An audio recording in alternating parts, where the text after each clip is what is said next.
All right. The title of today's discussion is quite simple. You can't manifest as a victim. Plain and simple. Right? We're gonna get into a little Q&A at the end of this. I haven't done Q&A in quite a while. So let's get right into it. The quote that I'm really gonna focus on in this discussion is this. It's a quote by Eric Heller. Eric Heller. Be careful how you interpret the world. It is like that. Point blank, period. Be careful how you interpret the world, because however you interpret it, it's really like that. All right? Galatians 6:9. And let us not be weary in well doing, for in due season we shall reap, if we faint not. What does this mean? Because we tend to think from this human, moralistic, judgmental view. Well, do the right thing means do what the church taught me. Right? Follow the law. When we are talking about well-doing in scripture, you have to remember that you play all the parts. This is specifically talking about how well you can hold a state of being. How can you hold the knowing that you are source? How can you hold the knowing that everything is working out for you? How can you hold that conviction? That is well-doing.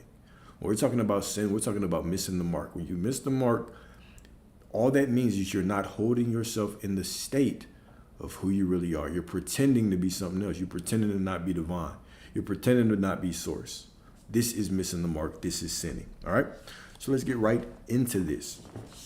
There are seasons when the soil looks barren and the silence of delay tempts the soul to abandon its post.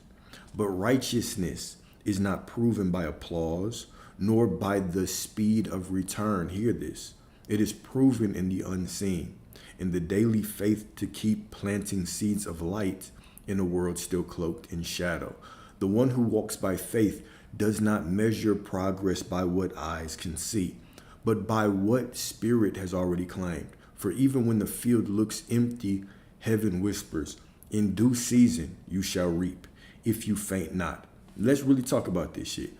This is why we say circumstances do not matter. Circumstances mean absolutely nothing. What you see in your reality is meaningless. It is an illusion. It is not real. Whatever it is, you are the one who breathes meaning into it. This is what we mean when we say circumstances don't matter. This is it. This is it. The one who walks by faith does not measure progress by what eyes can see. You can only see a fraction of reality. You can only see the room that you're in. And you can only see based on your ego, which creates all of these stories based on your old expectations, what happened in the past. But you have to die to that old version of yourself. You have to kill that old version of you. You have to rise as a new version of you and walk in the truth. I walk by faith, not by sight. Let's get into it even more. To walk in righteousness is to move as if the answer has already come, as if the dream has already arrived, as if the promise is already fulfilled. It is to speak thank you before the miracle, to keep showing up when nothing moves. Because even saying nothing moves is an illusion, right? That is an illusion in itself. I don't see anything moving. Yeah, you can't perceive it. Everything is moving. It's all moving because you are moving. You just can't see it yet. Right? Don't be like that person who needs validation out there. They need the world to give them something back. You will never get enough validation from the world. The world will never give you enough validation to make you say, finally, I'm whole now. You have to come to that understanding by yourself. All right? So it is to speak thank you before the miracle, to keep showing up when nothing moves, and to rest in the assurance that God is not mocked. What does this mean?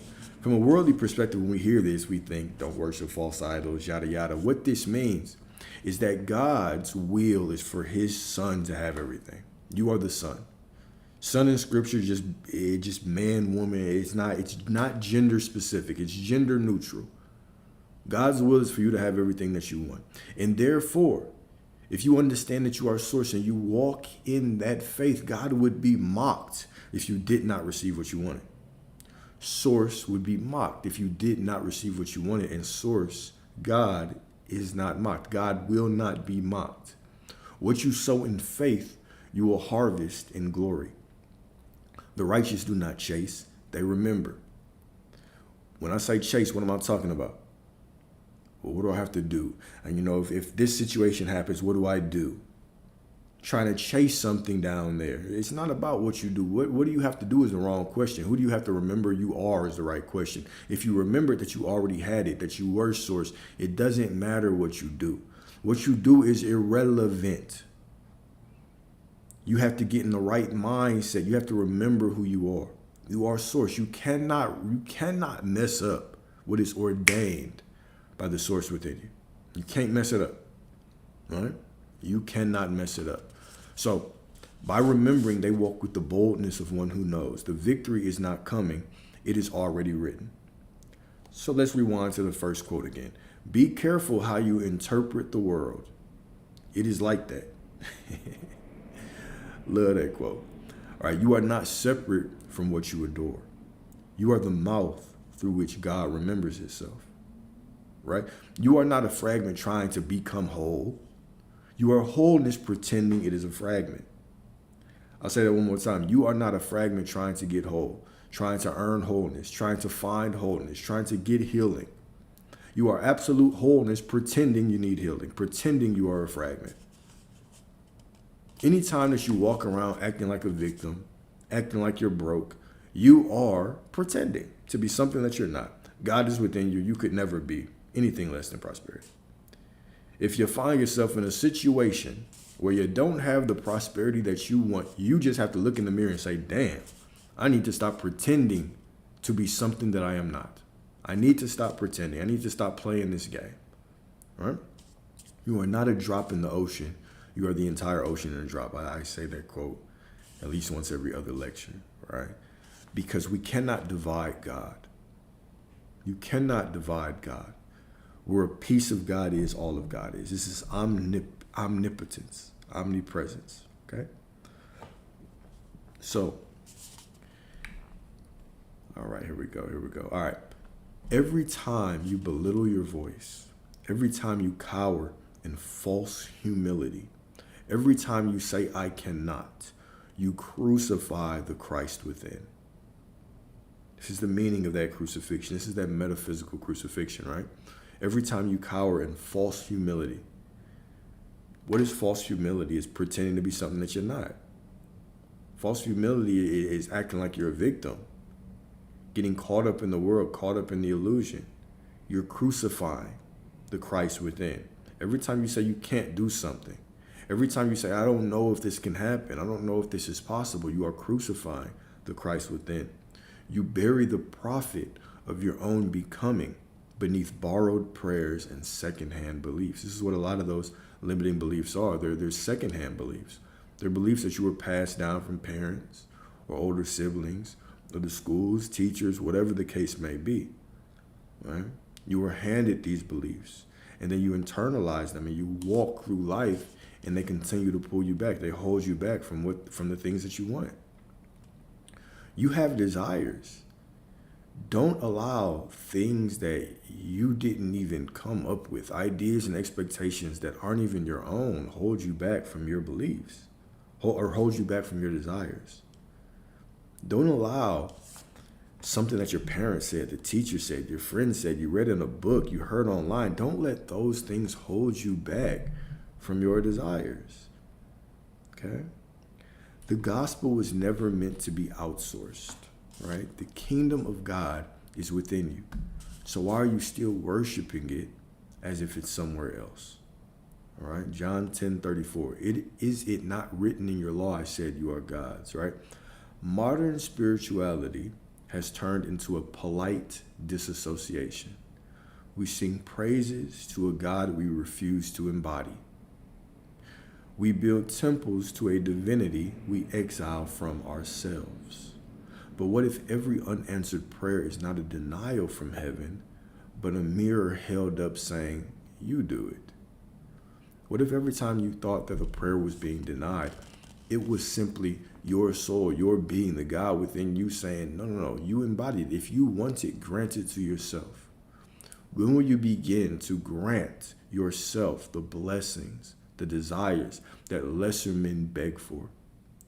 When will you start to walk in the absolute knowing of who you are? When will you start to walk and stop pretending that you are something that you are not? All right? You are absolute prosperity. If you do not feel like that, you're pretending to be something you're not. You're absolutely divine. God is absolutely within you. If you do not know that, if you don't believe that, you're pretending to be something that you're not. Okay? Man is asked to make of himself what he is supposed to become to fulfill his destiny. Right? Man is asked to make of himself what he is supposed to become to fulfill his destiny. What does this mean? Whatever you are supposed to become, you have a desire within yourself to make yourself that, to embody that right now. This is your destiny. Your desires are your destiny. Your desires are reminding you who you really are. You have this desire, and attached to that desire is a version of you that is in more alignment. This is the true version of you. The version of you with money, in that loving family, with that loving relationship, that drives what you want, that lives where you want. That version of you is the real version of you. The only thing keeping you from being that version of you is that you refuse to believe that that is you right now. You think you have to work to get there. You think you have to feel a certain way to get there. When all you have to do is know that you are that person right now. Right? And this is how you fulfill your destiny. Right? This is not blasphemy. It is the birthright of one made in the image of God.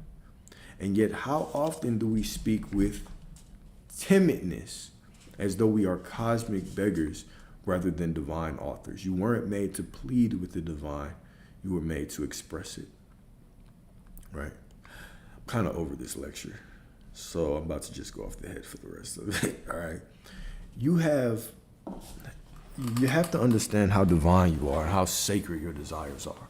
Okay? Source chose to clothe itself in flesh and experience the world through you.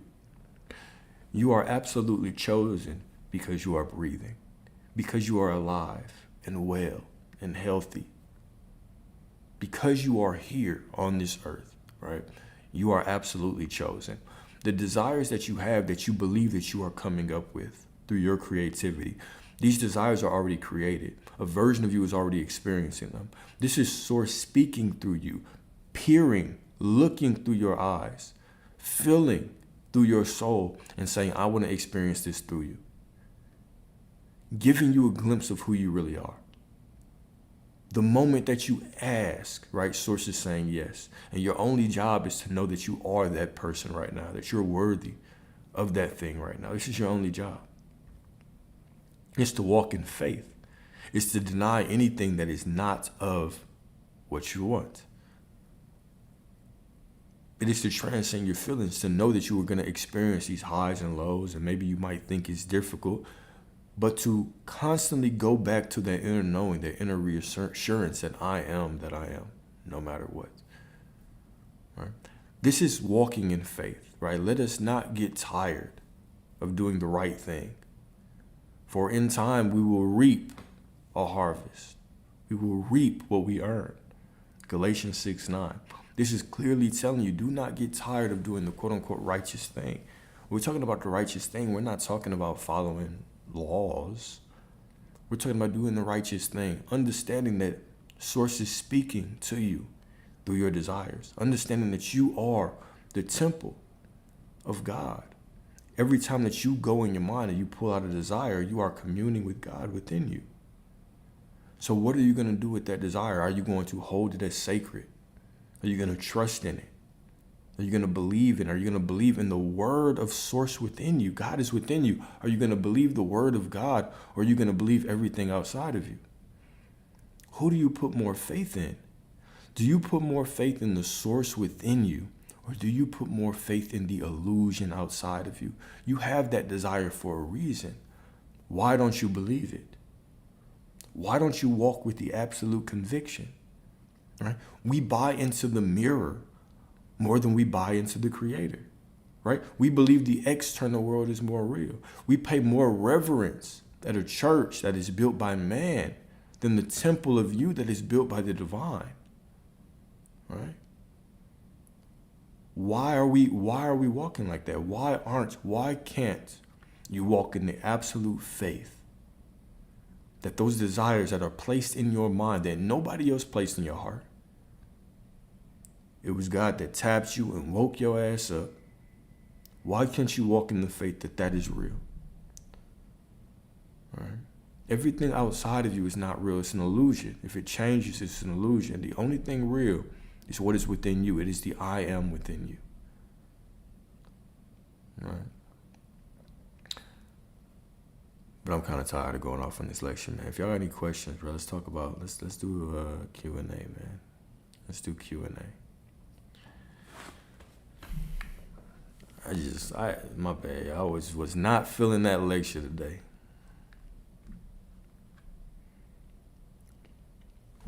How do you remind yourself that time is not real and not feeling like you're waiting? Well,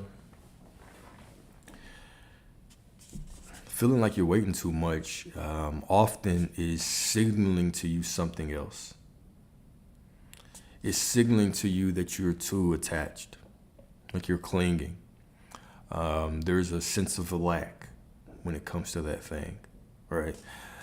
One thing that really helped me is learning that having something and not giving a damn about something was like the same vibration to me.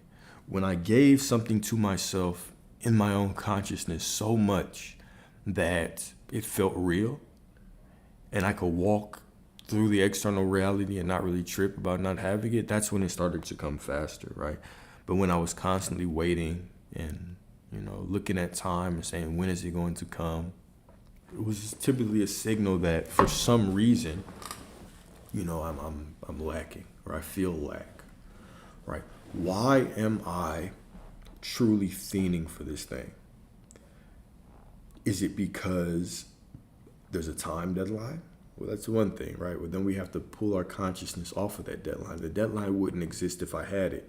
So now my goal is to keep my mind on already having it, right? Am I feeling it because I feel like I need it to get something? Because we know scripture also says, right?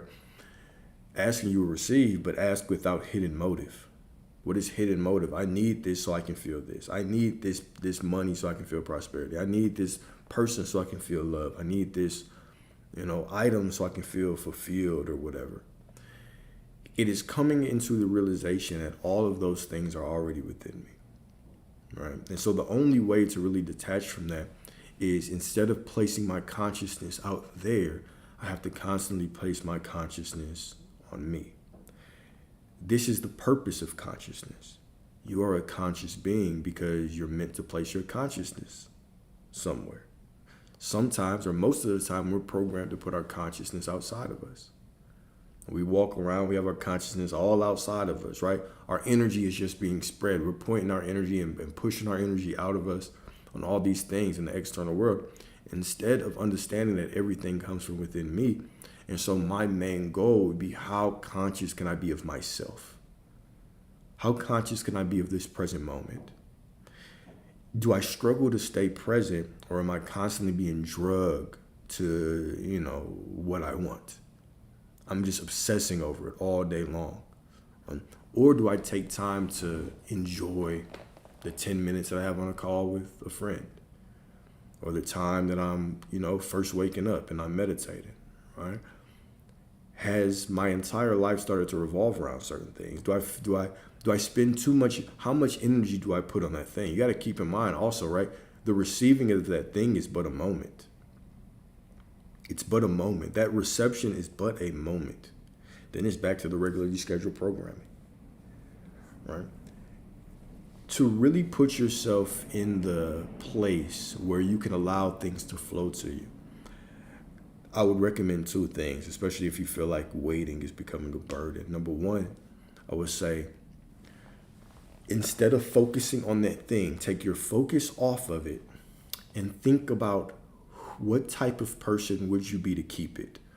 What is your self-concept to keep that thing, right? Is your self-concept that if it's a man or if it's a woman, is it that people just don't leave me? Right? I'm just the type of person, anybody that talks to me, they want to You know what I'm saying? They automatically see that I'm the type of person they want to spend the rest of their life with, right? How would you walk? How would you feel, right? Maybe that is the affirmation that you have to focus on. Make it about you instead of them. Make it about you instead of it, whatever it is, right? Focus on the aspects of you. What would you be to keep that thing, right? So once you take your mind off of those things and then you put it on yourself, what you'll realize is that sometimes putting the energy all on that thing, it just blocks it. All right. A lot of things typically flow into you when you're not really thinking about them. When you're like, oh yeah, you know what I'm saying? I'm finna call them, or say I haven't heard from this person. Let me I wonder what they're doing. Yeah, I'll just call them later. And then you take your mind off of them and boom, here they come flowing into you. Here they come calling you. You're like, oh shit, what a coincidence. It wasn't a coincidence. You created that, right? But you had a strong desire, you pointed at that desire, and then you said, you know what? I can get it whenever. I already have it. That's the vibration. The vibration of not giving a damn is the same as I have it. The vibration of looking at something and being like, you know what? I do want to talk to him, but maybe later. It's the same vibration as I already have it. So when we are too overly focused on things, and I'm not saying detach from the desire completely, because I don't like when people say that, just detach from the desire completely. Like, the fuck does that mean? If I detach from the desire, it's not a desire anymore, right? You have the desire, but you give it to yourself so much, or in consciousness, right? You give it to yourself so much that, boom, you allow it to flow within you. You already know it's yours. Walking in the conviction of already knowing it's yours. All right. And the easiest way to get to that point is focusing on yourself, right? Thinking of what would I believe about myself to be true if I had it? Yeah, of course. An example of giving it to yourself is simply creating a 3-second scene, an imaginal scene, right? 3 seconds, all right? If you had this, let's say it was a person, right? What would imply that you had them? Let's say it's money. What would imply that you had it, right? If it's a person, maybe it is, if it's you want somebody to propose to you, maybe it's having a wedding ring on, right? That's the 3-second scene. You go all the way to the end. You don't go to the middle, right? What a lot of people do is they'll say, oh yeah, I want this marriage, and then they'll go to, well, I want them to call me first. We got to be way beyond calling. If you were married, you wouldn't be worried about that. Whether they did or didn't, like, you already have them. It's cool, right? So you want to go all the way to the end and you want to stay there. And anytime that you feel lack, it's just a constant reminder, I already have it, right? Like if there was a bill, so a lot of people always hit me up about time crunches with bills. If there was a deadline, that means that you haven't paid. So you have to get into the consciousness that there isn't a deadline, a consciousness that you've already paid. So anytime that you think of that deadline, you give that thing to yourself in consciousness. Quick 3-second scene, already paid it. Maybe you think of the payment confirmation, right? Maybe you think of entering your credit card number online, right? Whatever it is for you, right? It's going to be very specific to you. You just say, even when you're doing affirmations, if you want to give it to yourself via affirmation, some people are more visual, some people the word is cool, right? So even if it's an affirmation, ask yourself, let's say you want somebody or you want something. If somebody was to walk up to you and be like, hey, how is you in this thing? Or how are you in this person? What would you say? What's a quick sentence that you would say? Oh, everything is going great with them. Maybe you make it more elaborate, right? You give yourself this affirmation that gives it to yourself, right? And so anytime you have a little bit of doubt, you go back to the affirmation, you go back to that visualization. That is your weapon. That is your weapon. And I always say to have at least 5 affirmations, right? Let's say that you have different things in your life that you're struggling with. Maybe one is money. Have one affirmation about money. So anytime you think about money, you pull that affirmation out. That is your sword. That's your weapon in that point in time. Maybe something's about a relationship. Now you have another affirmation for that. Right? Maybe something's about, I don't know, weight. the way you look, your physical appearance. You have another affirmation for that. All right? Keep these things on you. What you want to do is when I talk about conviction and we talk about frequency, let's really think about what frequency means. How frequently, how frequently do you return to that state? How frequently do you return to that state? What do you return to more often? Right? Do you return to the state of not having it or having it more? Quick test to see where you are in consciousness, right? You have this thing that you want. How often do you go back to it? How often do you grant yourself that thing? Does it get to the point where wherever you see something that's opposite, you say, oh, no, I already have it. It's unfolding from within me. I already have it in consciousness. It's just unfolding from within me. I'm walking down the path to get it. I expect it. Or not. It should get to the point where you do that the same way that if somebody would have asked you how old you were and you made a mistake and said the wrong number, you were like, oh, I'm 31. Oh, shit, no, I'm 32. My bad. My birthday just passed. It should be that natural to you where you're giving yourself what you want in your consciousness. Come on. So when I say grant it to yourself in consciousness, that's what I mean, right? We have to understand everything starts in thoughts. Let me put it like this. I'm going to break it down in a more metaphysical way. All right? And it's fine if you don't believe it. It's fine if you don't believe it. Right? You just return to it. It's your frequent state. Right? All you have to do is believe that Source will provide this to you. It's not about sitting there and believing that reality is different. It's believing that the Most High will provide for you. Right? Thank you. Yeah, it is. It's beautiful. Appreciate that. All right. But think about it like this. All right. Let me give you a very metaphysical way to think about words and thoughts and reality. Okay. And I've said this a couple times. How words literally program this reality. What you're in is right now you're in a high-tech simulation. Okay. And what programs this simulation is words. Think about this. Nothing can exist without being defined. Human invention can never outpace language. If you want to create something, first you have to describe it. This is just how it is. This is why we have language and words in the first place, because we are the beings on this earth that would create things. We are the creators. The human beings are creators. All right. Now, if you think of a car, right? People didn't invent a car and then name it and then name all the parts, right? First, they were like, okay, well, we have to make this thing, and they described it. It has to do this and do this. They created the words to explain that thing. Then they said, okay, let's break it into parts. It has to have engine. What is it going to run off? Gasoline, electric, whatever the case may be. The words have to come before the thing. All right, now let's break this down metaphysically, okay? Because if you want to learn about everything, learn about anything. Words are programming. If you've watched The Matrix, there's a scene where Neo's fighting the agents at the end.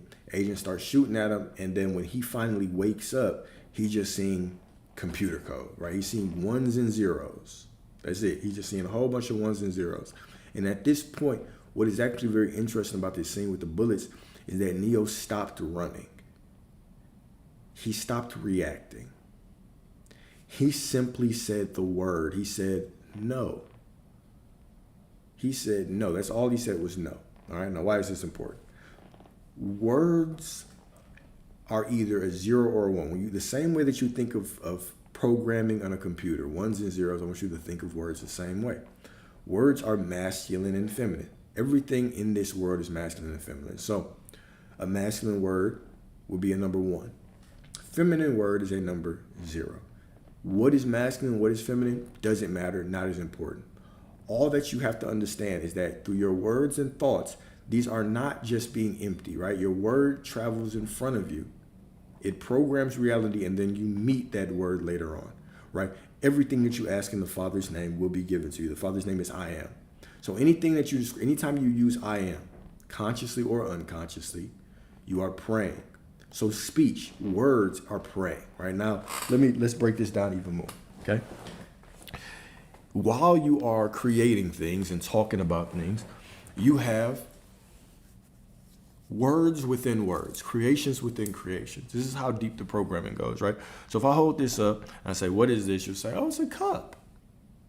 Cup. One word. Is it masculine? Is it feminine? Who cares? Within this cup is a whole bunch of different words. It's a white cup, right? It's a plastic cup or paper cup. What is in the cup? Is it hot? Is it cold? Words within words. All of these words are programming, right? So in this matrix structure, everything that you speak is computer code that is going out and is programming your specific reality, right? There's no word that's in vain. Everything is projected from within you, projected outward from within you, and it's unfolding from within you in this reality. And you are walking to confront yourself. Every moment you are just confronting your own computer code. You are programming in front of your walking, right? And so I say that because it's very important to understand how powerful our words are. Even when we go back to scripture, whatever you ask in the Father's name, and we don't understand how serious this is, the most sacred thing that you can say in this life is I am anything. Because I am is the name of the Father. It's the name of source, the God within you. Because the kingdom is within you, because God is within you, anytime that you declare yourself to be anything, I am this, I am that, you are using God's name, right? So one good way to make sure that you are programming a reality that is beautiful and divine for you, right? Because life and death is in the power of the tongue. One good way is to make sure you're never using the Lord's name in vain. The Lord's name is I am. Right? When Moses said, God, who is there? Who is there? God didn't give him a name, right? He didn't say Jehovah. He didn't say whatever name humans give to him, right? He said, I am that and I am that I am. He gave you a blank check. I am whatever you say I am. Because what does I am that I am mean? It means I am whatever the hell you say I am. Okay? So the I am within you, when you say I am doing well, I can do this, or I cannot do this. All of it is a declaration. All of it is using God's name. So anytime you're using God's name, you are speaking programming. Okay? So keep in mind, no matter what we say, we are always making a declaration of who we are. Everything that we say is a prayer. There's nothing that you say that is ever empty. Even somebody just being like, ooh, I'm tired. That's a declaration of God. That is using God's name in vain. God's not tired. God's infinite. Infinite power, infinite energy, infinite life force, right? So everything that we say is a prayer. And I'm guilty of it too. We're all guilty of it. We all fall short. But are you more conscious than you are unconscious? Are you more conscious than you are unconscious? Right? Are you going to pick yourself up and give yourself grace and keep on moving forward, or do you beat yourself up? What's worse? Making a mistake, slipping and falling? Or not getting back up because you're too busy beating yourself up and judging yourself and saying, man, I hope I'm still in alignment with the things that I want. That's worse.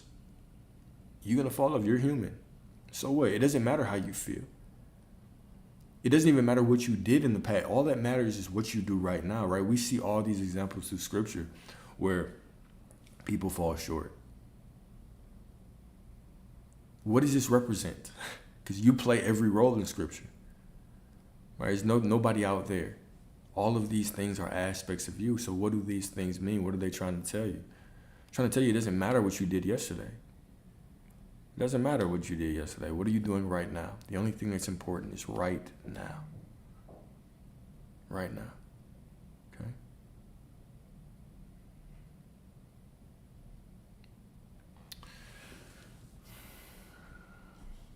My sister came in town. She got me this bottle of port wine. This is, if y'all ever watch Game of Thrones, like those old Viking shows, I swear this might be the wine that they drink on that show. Like there was no way that they used to get that drunk off of just regular wine, right? It was definitely some port wine that they were drinking back then. I'm absolutely convinced of this. Right? But yes, it's absolutely about what you are doing right now. Right now.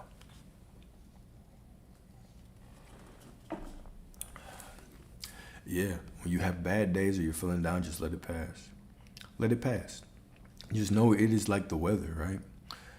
You are the sky. Your emotions are just like the weather. They pass, they come and they go, they bubble up, they fade away. Sometimes you feel up, sometimes you feel down. It doesn't matter, right? Who are you being, though? Who are you aware of being? Are you aware that you are a child of the Most High, that God is within you? Are you aware that your feelings mean nothing? The external circumstances mean nothing. The only thing that matters is the meaning you give to everything.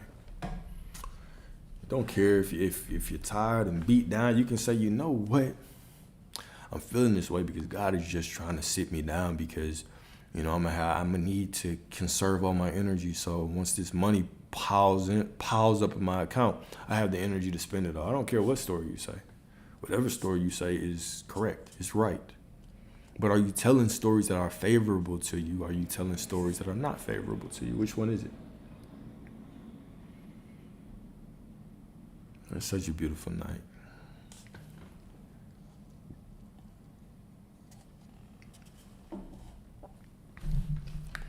What else y'all got? What else y'all got? How come the day that I ask for questions, nobody asks questions? And the day that I don't ask for questions, everybody asks questions. What is that? Does it always get worse before it gets better? No. It doesn't. It absolutely doesn't. Even that is a belief, right? Everything that we declare, that is what is true, right? It's you going through life and decreeing things, and things unfold in alignment with your beliefs and your perspectives. If I was someone who absolutely believed that I have to go through dark times to get to what I wanted, well, that's how life would show me things. Life would have to push me through that, but you absolutely don't, right? I've known, man, I've talked to clients that their life has changed. I'm talking about waking up in a different reality. I'm talking about incredible things, right? Incredible things, just from the understanding, the relaxing, and the knowing of who they were. And amounts of money came from nowhere, literally. Well, it never comes from nowhere. It never comes from nowhere. It always comes from you. Right? But no, you absolutely do not have to go through dark times. Things do not have to get worse. That in itself is a limiting belief. If right now you believe that nothing wrong could ever happen to you, couldn't. It's your belief, right?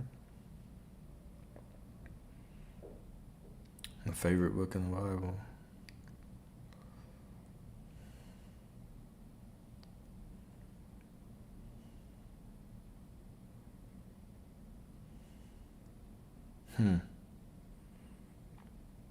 Probably Job. I use Job as an example a lot, so probably Job. Probably Job, yeah. I like Job a lot. Do I have to be baptized in order to go to heaven? I'm gonna sound like a heathen when I say this. You were baptized when you came out your mom's womb, right? This is the book of Genesis is about baptism, right? When you were in your mother's womb, God spoke, God flowed, God's spirit flowed over the waters in your mother's womb. This was your first baptism, right? And when this happened, your mother's water broke, and boom, here you came, right? Baptism has nothing to do with your salvation. Right? The next best question would be, do I believe in heaven and hell? Absolutely not. I believe in them in states of consciousness, but that's not in alignment with the God that I believe exists. The God that I believe exists is not a God of punishment. It's not a God of heaven and hell. It's a God of infinite love. I only desire that which infinite intelligence desired through. My favorite Florence Scovel Shinn affirmation is, my pockets are crammed and jammed with money. My pockets are crammed and jammed with money. Florence Scovel Shinn, man, she was really the one who made me expand on my affirmations. That made me expand on my affirmations. advice for dealing with the purgatory of your old self and new self, becoming an integration. Yes, give yourself grace is going to be the number one. When you're going through that death and rebirth cycle, understand, right? One of my favorite spiritual quotes is, the spiritual man or the awakened soul, the awakened woman, man, whatever you want to call it, does not fear death because they die 1,000 times. You have versions of yourself that are created every time you go through a situation, right? If you meet somebody today and y'all fall in love, there'll be a version of you that believes that y'all are going to be together forever. And so when that doesn't work, you're going to have to mourn the loss of that person, but also mourn the loss of that old version of yourself, right? And this is the metaphysical meaning of the phoenix. Phoenix is this beautiful bird, builds a nest, sets it on fire, goes in the nest, kills itself, and then boom, after it kills itself, it reawakens, it regenerates, it's reborn. It's this beautiful phoenix. This is just a metaphor for the spiritual journey. Another way to say this is the dark night of the soul, right? There's so many different things, right? Even in scripture, we talk about like wilderness experiences where even Jesus had to go in the wilderness and get tempted. And when we talk about the temptation that happens in the wilderness, we're not talking about, temptation with another entity. We're talking about Satan as a representation, as a metaphorical representation of your own mind, right? So you're always going to have these times in your life where you're going to have to transcend an old version of you. Embrace it. Give yourself grace. And also realize that it's not about what you've been doing for the last 5 minutes, 5 days, 5 weeks, 5 months, 5 years. It's about who you're being right now. Who are you aware of being right now? Who you are aware of being right now transcends everything that you have been before. Everything that you have been before, right? The way that we think as humans is we tend to put a lot of emphasis on time. We get very attached to time. We say, oh, if somebody was like this, you can't do this, right? You can't make a whole housewife. That's one of the things that people say. I'd argue to disagree with that, but personal opinion.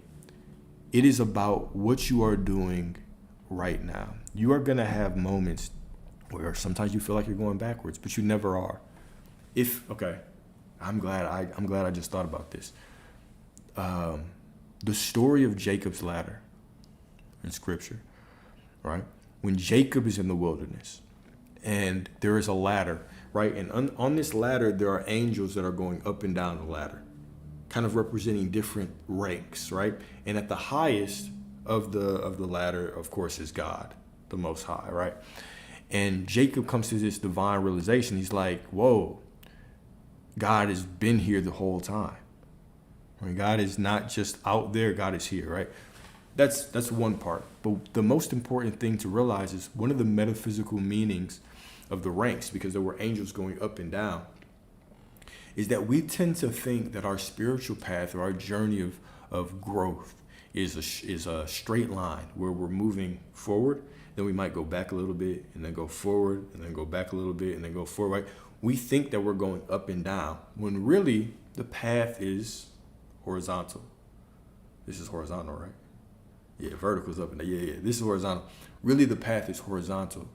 So sometimes you feel up, sometimes you feel down, but you're always moving forward, right? So the path is absolutely horizontal, okay?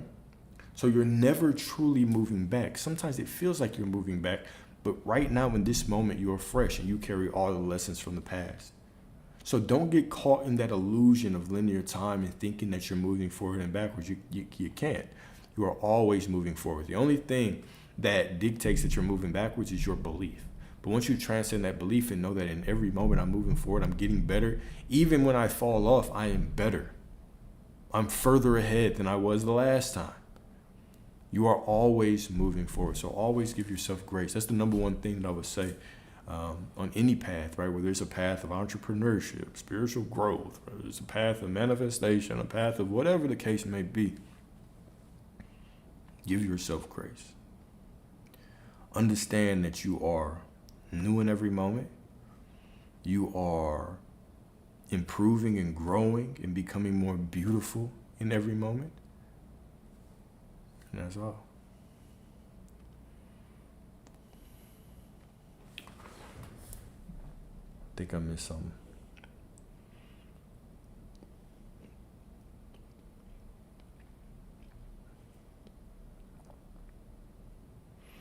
Ask your questions then.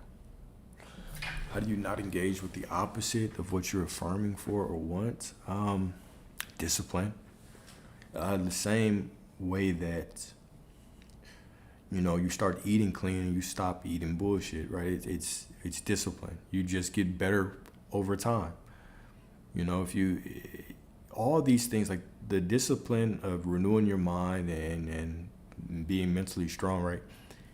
It is all in practice. The same way that if you go to the gym today and you've never lifted a weight, you try to lift the weight, it's gonna be heavy as shit. You're gonna walk out, you're gonna be sore as hell tomorrow, right? You're gonna be tired. Because we have most people have went 20, 30, 40 years and have just been going off of unconscious programming.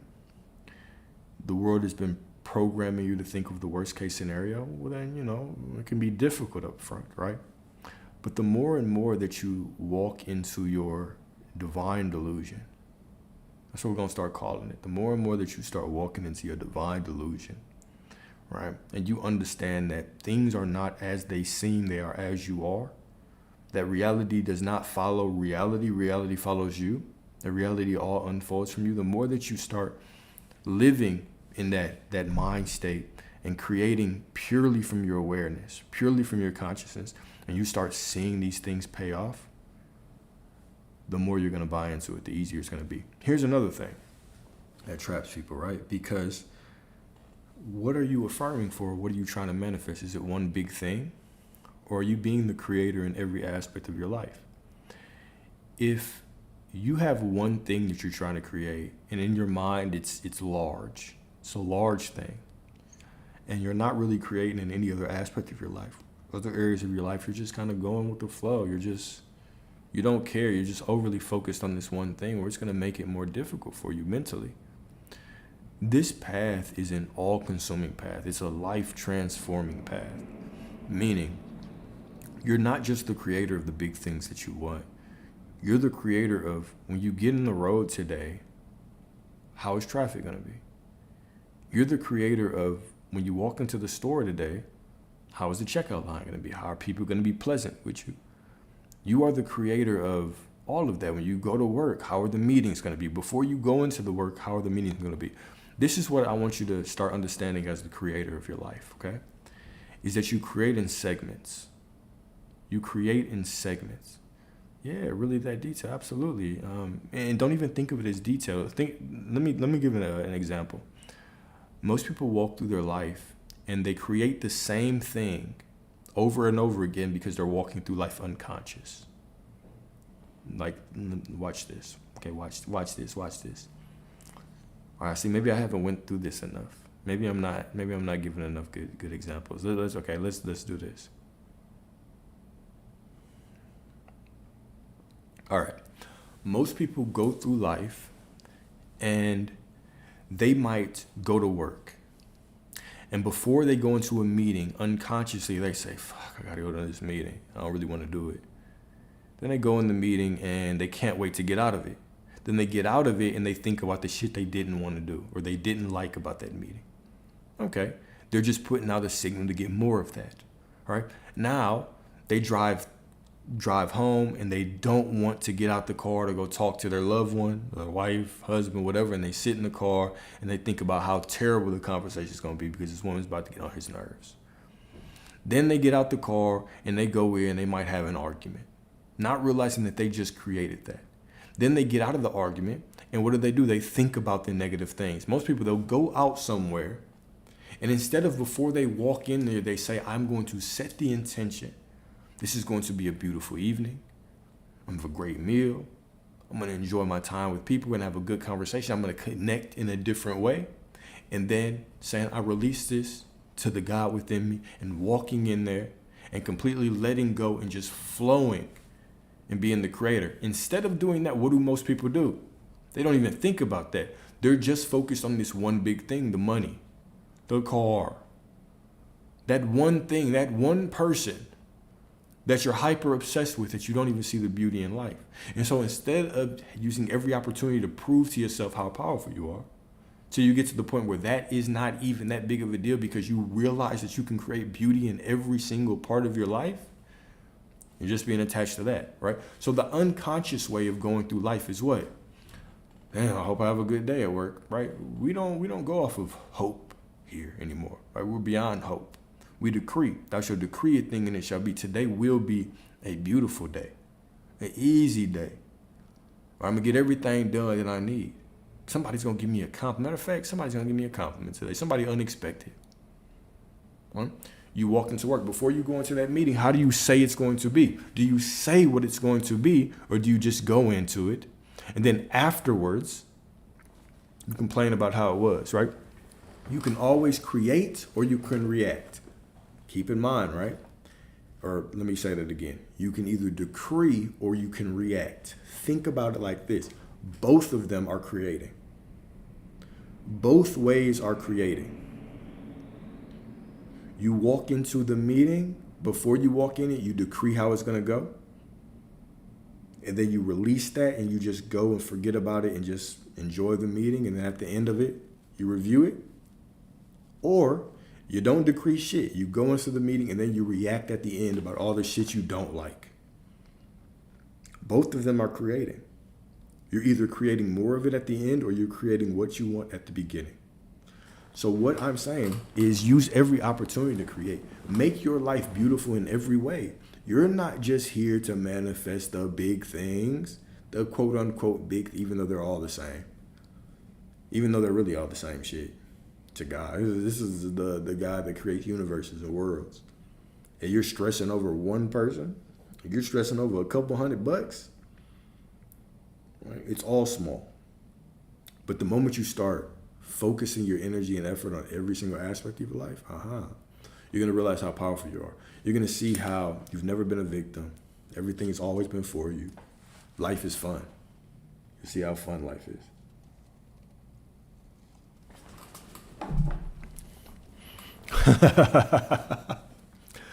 What if you say today is going to be a perfect day, but it turns out to be the complete opposite?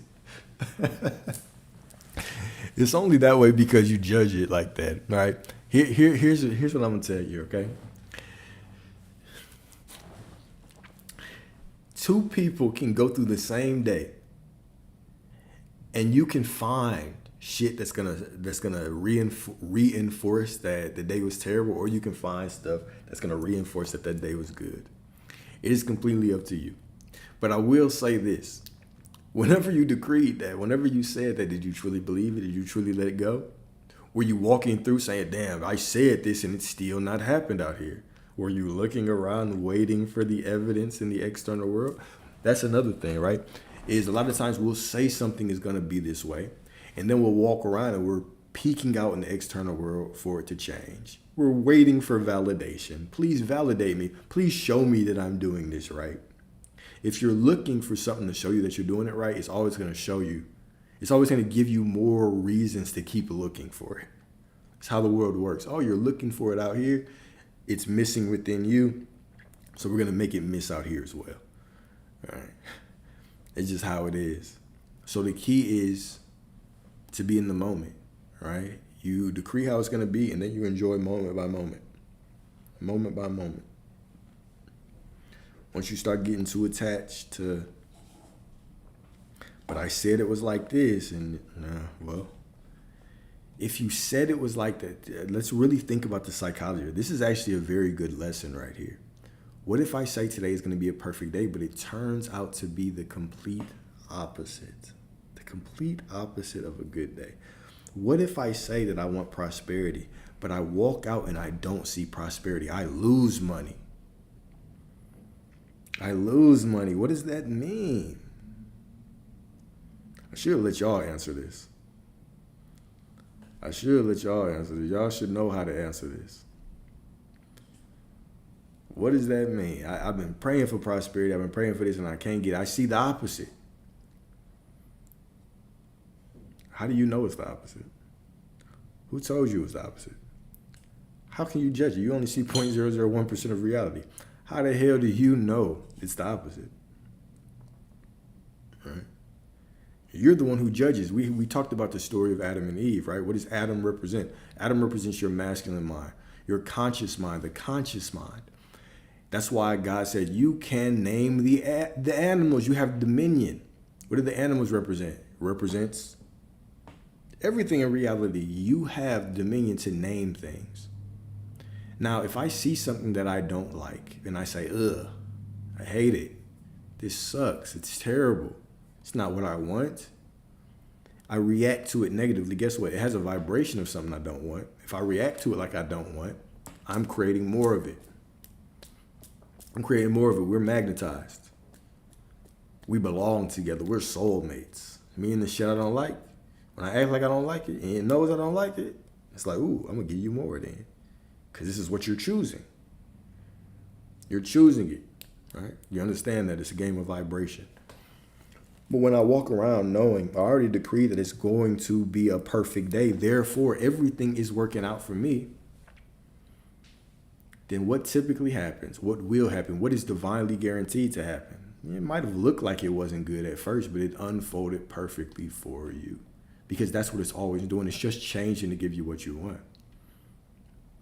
It's just changing to give you what you want. It's always unfolding for you. But you have the choice. You can react to something like it's the end, or you can step into divine awareness that it's just the middle. If it's not what I want, it's just the middle. There's no need to react to it negatively. It's just the middle. It's still unfolding. It's still changing. All right? If you go to buy a car and somebody just gives you a fucking window, you just see a window, you're not going to say, oh, the car is ruined. You say, oh, no, they're just not done. The only part that came in was just the window. Right? If you want to buy a house and you walk up and it's just one wall, you're not going to say, the house is ruined. What's going on? It's terrible. You're going to say, no, the house is not done. It's still, they're still building it. Right? This is the same way that we have to look at reality. We judge things way too quickly. Walk by faith, not by sight. Your sight's always going to fool you. Your feelings are always going to fool you. The heart is deceitful. Who can know it? The heart, your feelings are deceitful. Who can know it, right? It's all unfolding for you. All unfolding for you. If you decree that it's going to be a perfect day, it will be. It is a perfect day. You see one negative thing and you say, this is the worst. This is opposite. Maybe you see if something else shows up. No. Just look at it and say, no, it must be unfolding perfectly for me. Keep moving. Enjoy the moment. Enjoy the moment. All right? It's all a psychological game. Do you see that? It's all a game of psychology. It's you versus you. It is just you shaking free of that old programming.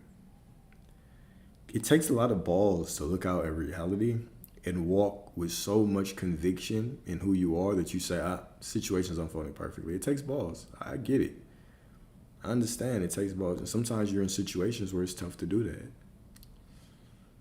But that's how you quantum leap. You want to know how to quantum leap?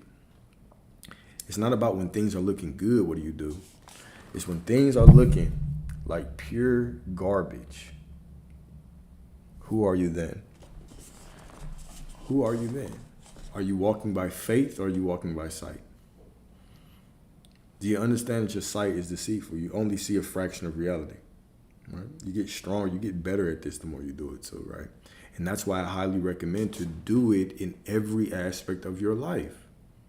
Every aspect of your life. Before you go out, you're going to go to the club. Before you go out, say what you want to experience. I want thick chocolate. Big, you know what I'm saying? You got to decree what you want before you go into that space. In every aspect of your life. How do you want the drive-thru to be?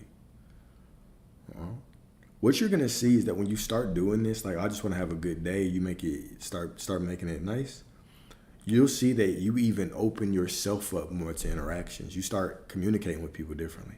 You start holding yourself different. You start expecting different.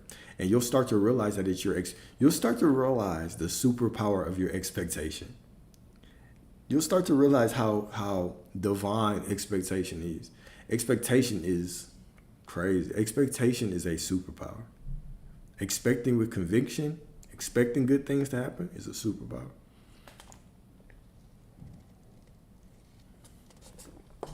Yeah. Go to the end. Go to the end for everything. Go to the end for everything and stay there. Right? Because once you're in the end, it doesn't matter what you do in the meantime. You already seen the future, right? You already know how the movie ends. You have plot armor. You have absolute plot armor. Right? You have absolute plot armor.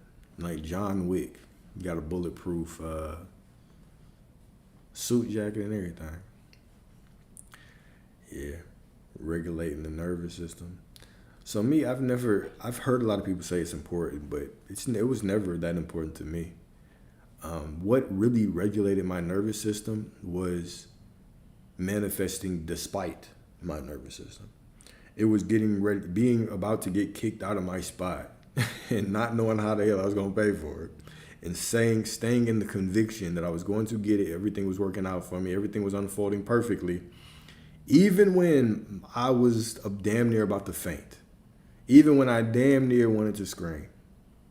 Even when my heart was beating out of my chest, right? Even when I couldn't eat and couldn't sleep.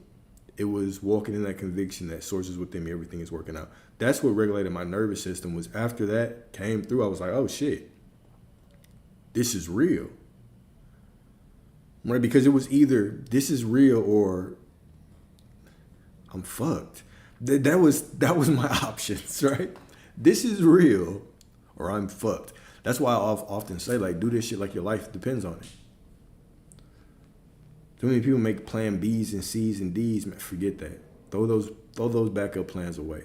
Do this shit like your life depends on it. Do it like your life depends on it. I cannot go back to that old version of me. I cannot. I refuse. I would rather die than go back to that old version of me.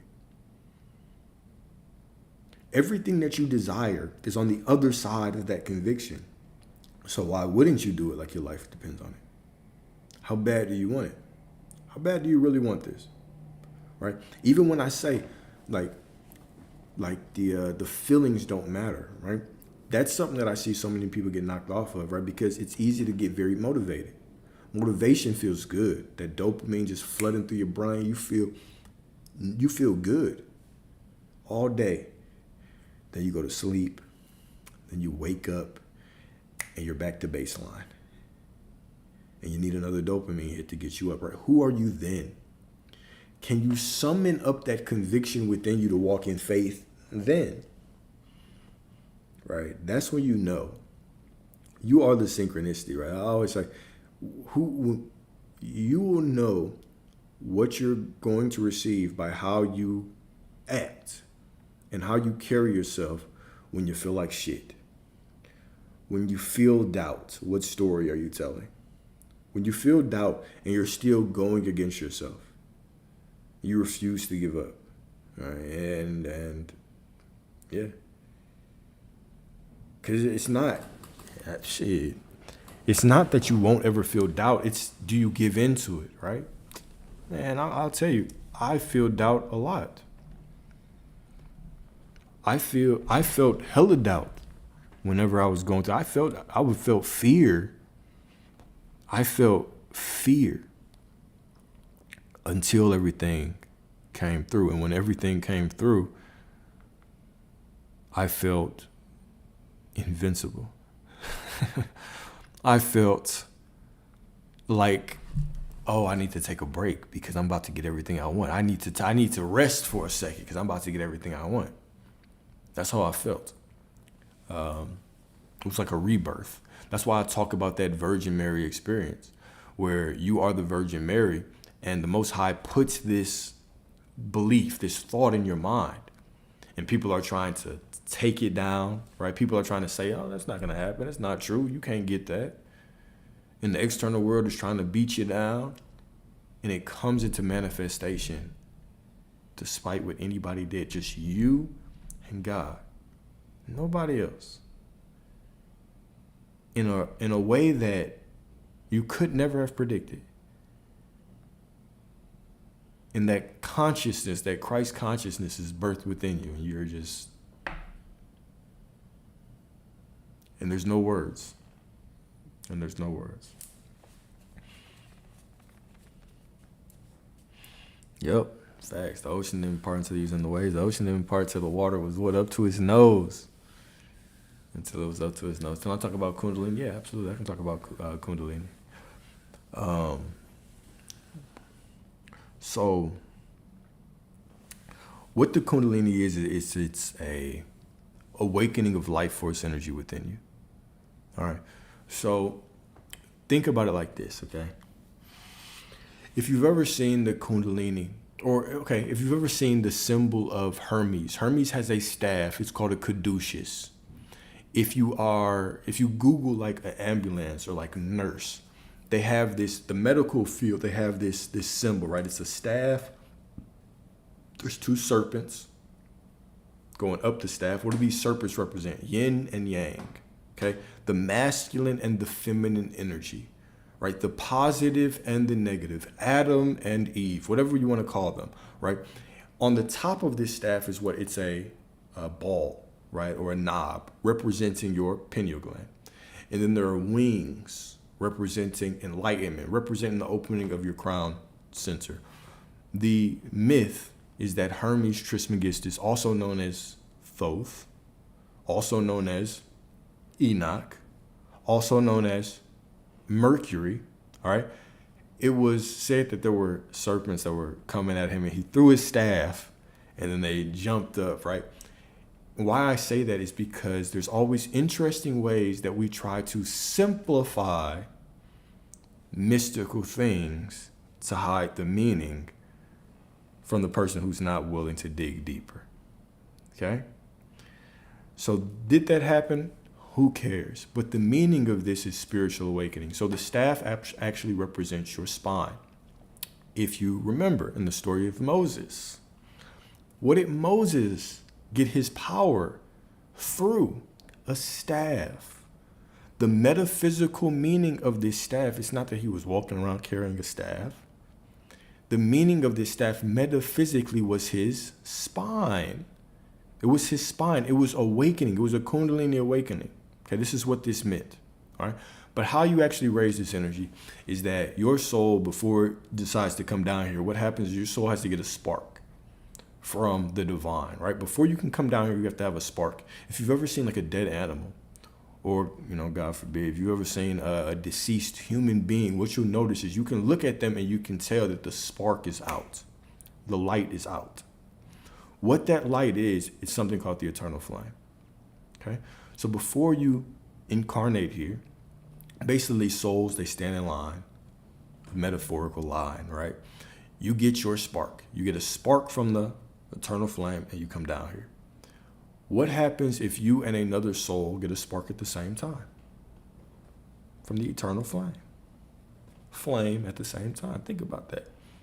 If you get your flame at the same time as another soul to come down to earth, what are you? You're a twin flame. Okay. So this spark then lays dormant. When does it wake up? And I can talk about this more from a masculine perspective. From a masculine perspective, it wakes up during puberty. Right? That's when you start, that sexual energy starts to rise within you, right? You start, unfortunately, our young men these days, we start getting introduced to all the explicit sites, right? But what this energy does is it stays dormant down there, right? And if you take care of this energy, now, here's the thing. This is an easy way to raise it, is through sexual discipline, but you don't have to raise it. You don't have to raise it. Okay, but this is just a good way, right? This is just a good way also to explain it, is that especially men on retention, they will note that they can feel that energy rising up that spine, right? And it feels like the energy is crossing through their spine. It's typically a very intense feeling. But what also happens is that you have a substance that's secreted from a part of your brain called the claustrum. All right, the claustrum is sounds like Santa Claus, right? Santa Claus, the claustrum, bringing gifts down the chimney. What is the chimney? The spine. All right, good old Saint Nick. Saint Nick was leaving more than cookies when he jumped in your chimney in the middle of the night, right? There's an oil called the chrism that is secreted from the claustrum. Chrism meaning what? Christ. Christ. Okay? Now this chrism, what happens is if your pineal gland is open, there are crystals on the pineal gland. There's like little crystals, antennas. You know, if you ain't been eating a whole bunch of Pop-Tarts, right? But you'll have these crystals that are open. And what this does is this substance, it interacts with your pineal gland, right? And it changes. It changes into this gold and white fluid. Gold and white, milk and honey, like the land of milk and honey, right? So when you start understanding that, a lot of scripture also speaks of this metaphysical process throughout the life of Jesus, right? Throughout the life of Jesus, right? You have 33 vertebrae representing the 33 years of Jesus, right? Even in your brain, there's a place called Golgotha. Golgotha meaning place in the skull, right? Where all of a sudden this substance, when it is secreted from your claustrum, it travels down your spine. It stays down here and around your sacral area, around your sexual energy area for a while. And then if you do not release it through sex, it rises back up to the place in your skull called Golgotha. And there it goes through a crucifixion. If you look up the word crucifixion, what does it mean? It doesn't mean to kill, it means to multiply. To multiply. Right? To multiply. I think it's like 1,000 times, right? So then this substance begins to vibrate, right? Now, your pineal and pituitary gland, they sit on top of each other. The pineal gland starts to swell up. What does it look like? It looks like a cobra's head. When it swells up, it looks like a cobra's head. And the pituitary gland is a gland underneath it, and it starts flickering like this. It looks like a tongue, okay? Now, y'all perverts probably thought I was going to say something else, right? But it looks like a tongue. Okay? And so when this substance interacts with these two things, what happens is you have your crown center opens up. Your crown center awakens. That is representative of these wings. And what happens when your crown center awakens? You are introduced to more of your psychic abilities, right? Clairvoyance, clairsentience, right? More vivid dreams, right? Speaking directly to your higher self. You might talk to people and they'll tell you they've had experiences where they have communicated directly with their higher self, right? Typically, this is a Kundalini-like experience. It's an experience of an awakened crown center, right? But yeah, long story short, that is kind of the physical part of the Kundalini awakening, right?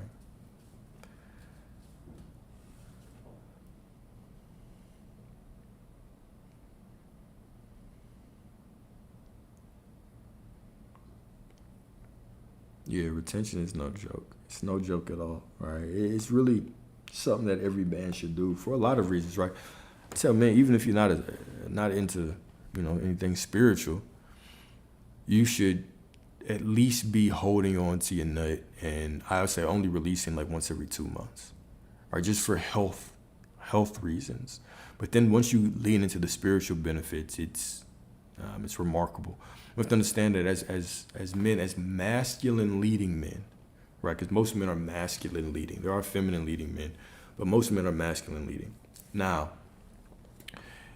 most things in the world are feminine energy, right? Even money is feminine energy. That's why when women want to make a lot of money, especially like in the corporate world, they have to step into more masculine energy to make more money there, right? To really push themselves forward in like entrepreneurship, business, you have to step in more masculine energy.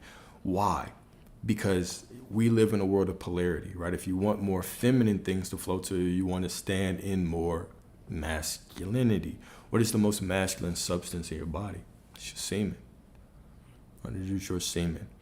And then your body's primary goal is self-preservation. It wants to preserve its genes. Like it wants to pass your biology down.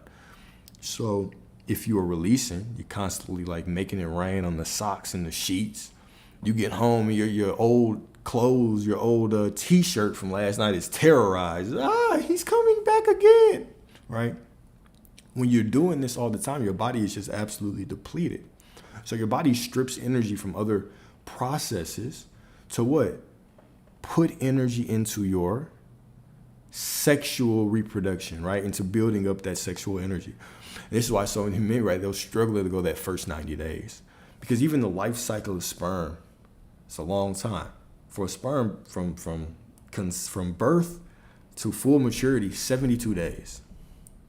It's about 72 days for a sperm to be fully mature, or for you to have them real swimmers. Now, after the 72 days, they drop in your nuts.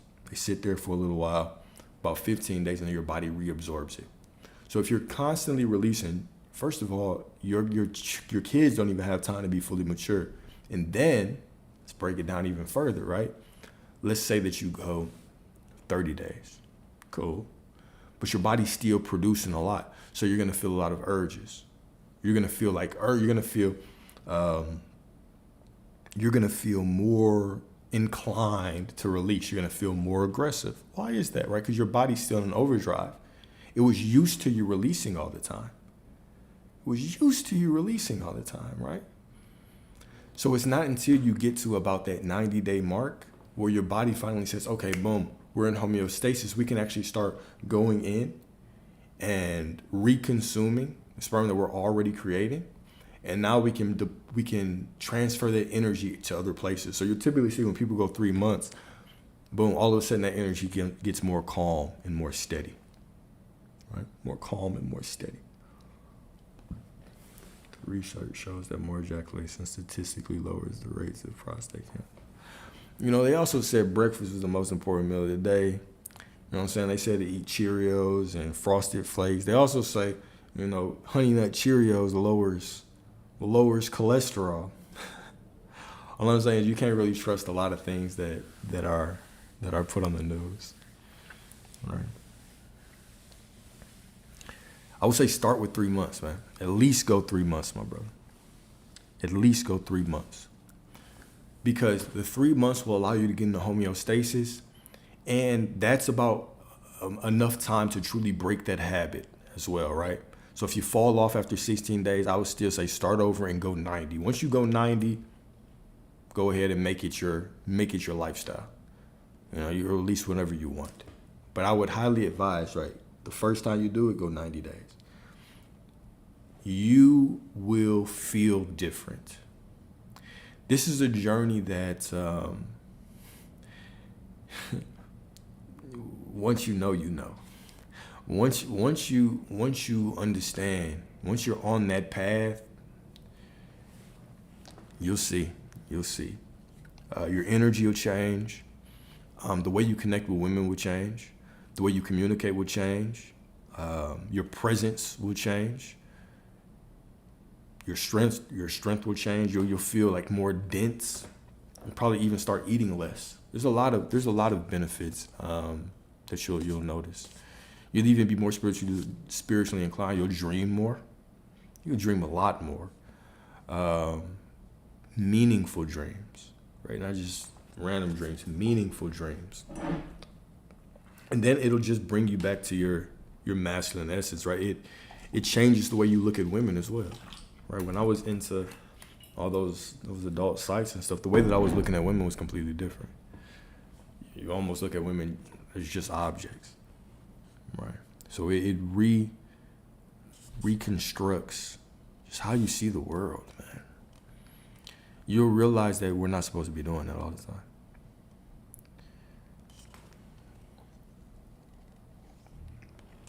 Have I experienced equivalent? Something like that. Something like that, man. Something like that. Mine was more so like mine was sudden. It was after I was in a fire. I was in the hospital for a while, and it felt like fire going up my spine. Then but it wasn't painful or scary. It's when it was how I knew what it was. Yeah. And so with the dreams, man, so any dreams, right? You can always journal your dreams, but let's talk about the nature of dreams. What truly are dreams? Dreams, think of dreams like this. Dreams are your subconscious mind, your unconscious mind, fuck this stuff, I'm not gonna say the subconscious mind. Dreams are your soul presenting things to you to deal with. So just like in this reality, everybody is a projection of you. In your dreams, it should be more obvious that everything is a projection of you. All right. So while you're in that dream, you might be confronting 3-4 people, but those are just aspects of you. So really your soul in this time is allowing you to confront things that you need to face. So your dream gives you another landscape to evolve, to get lessons, to move down this path quicker, to materialize the things that you want quicker. Your mind is also very protective. So you can have dreams multiple times and your mind is like, oh no, you're not ready consciously to handle this. So you won't remember that dream. But if you remember dreams, a good rule of thumb is that they are meaningful to you for something. Now, when it comes into interpreting dreams for other people, I have different views on that, because since your dreams are so specific to your subconscious mind, it is my personal opinion. Take it, keep in mind, these are all my personal opinion. I shouldn't even have to say that. It's my personal opinion that the only person who can translate your dream is you. Because you're the only person who knows for me to be able to understand what your subconscious mind, your spirit, your soul is trying to tell you, I would have to live your life. I would have to walk every step in your shoes. Okay. I could tell you what I believe things mean symbolically based on how much I know you, but no one will ever know you the way you know you. No one will ever know you the way that you know you. So, yes, but we also have to remember, once you bring those dreams back, they truly are what you say they are as well. This is a world that is really based on your declarations, your decreeing. So if there are things that you are struggling with in reality, and you can handle them well in your dreams, I would say it's a good sign of you're progressing. I would say that. If there are dreams that you're trying to handle, if there are things in your reality that you are trying to handle better and you still don't handle them well in dreams, I would say maybe that's where the work comes in. Maybe you need to be more conscious, you need to put a little bit more thought into how you would handle those situations. Play them in your mind so they're more ingrained in your consciousness. Right? Because as we all know, you get into the dream world and you are you, but you're more reacting based off of programming than your conscious mind. So really your dreams are a good way to also dictate like what your dominant beliefs are. If all day I'm saying that I'm one way, but in my dream I'm a different way, there's probably some work that I need to do. So I would say that. And yeah, sure, dreams are prophetic. Everything is prophetic, right? Your dreams are prophetic. Your synchronicities that you see are prophetic. What you believe to happen are prophetic. You are the prophecy, right? You are the prophet in your life. So yes, they absolutely are. But I don't take any dreams lightly. I don't take any dreams lightly. My only thing is about the translation, right? It would be very difficult for me to translate someone else's dream. And I believe it would be very difficult for me to trust that somebody else could translate my dream. If I told you what I dreamed and you were like, oh, that means this, I would probably look at you like, huh, okay, thanks. Right? It's just your interpretation. Right? That's what you got out of it. But my dreams, it's my soul trying to tell me something. So dreams are other times, sure. There are other times. You have to keep in mind everything exists, right? Your dreams are other timelines. Daydreams are other timelines. Your fears are other time. Everything is another timeline. Everything exists. Reality is done. Infinite. There are infinite possibilities in reality, in realities. So there's nothing that you can imagine that does not exist. You can have and experience everything that you can imagine. The only thing that you can never imagine is not existing. So everything exists except for non-existence.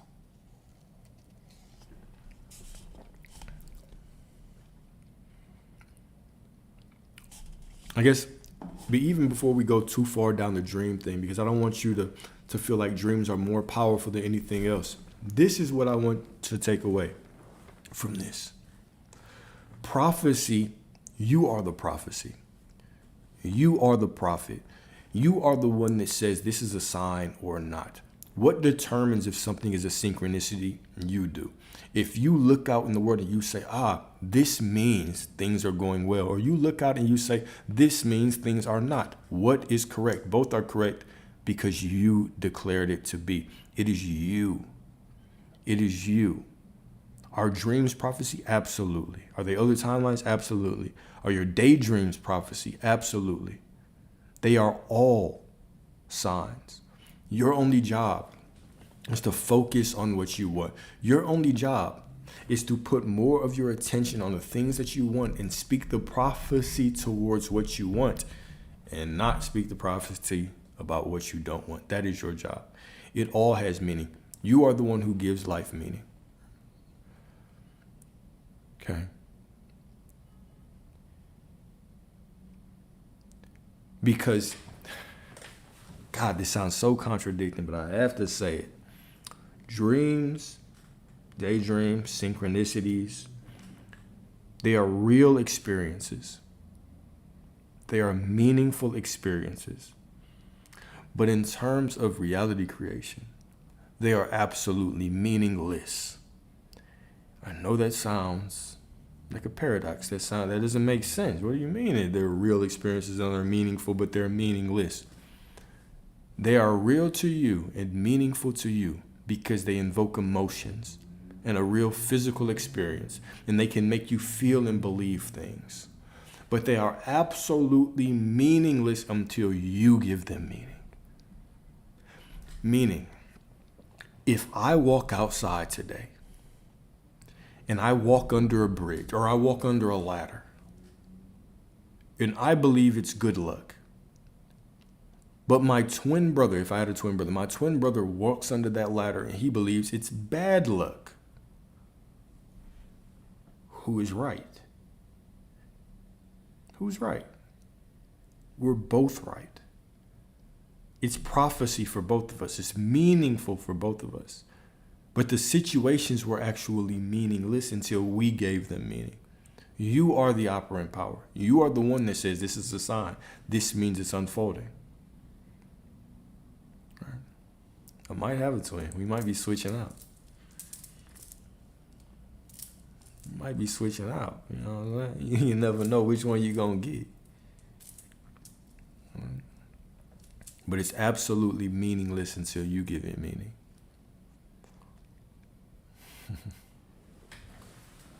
Absolutely meaningless until you give it meaning. Hopefully that made sense.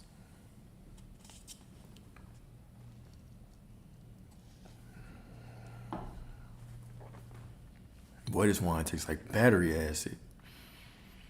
But it gets you there, my goodness. What do you do with the signs in the conscious world? You observe them, you give them the meaning that you want to give them, and then you simply move forward, right? Once you think about it like this, right? This is how I like to think about it, at least, is that everything is meaningful. Everything, but to contradict myself again, everything is a synchronicity. Every single thing that I see is this is how I approach reality. And it's worked very well for me. Can't tell you the last time I had a bad day. Everything in my reality reinforces that everything is working out. I consciously As I walk through reality, my consciousness is on me. It's on me. It's on the understanding that I am source.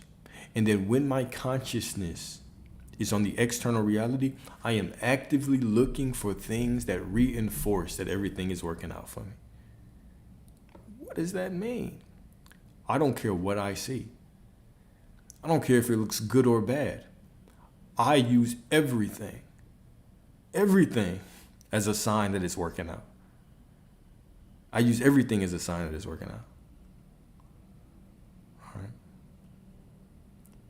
Everything. So if somebody leaves a comment that I don't like, I use it as a sign that my reach is getting bigger. Oh man, look, I'm reaching more people because now it's more people that don't agree with me. If I see a situation where, money might look scarce, I will bless it as, it's unfolding for me. It doesn't matter what I see. I declare everything the way that I want it to be. To me, everything is a sign. Everything is a sign. A lot of people, and I did this when I was younger, right? If I saw a synchronicity of 333 or something, I would look up what it means. I make up my own meanings now. This must mean that. I make up my own meanings.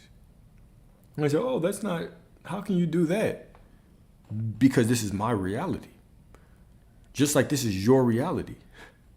This is my reality. This is absolutely my reality. I'm the operant power. I am source here.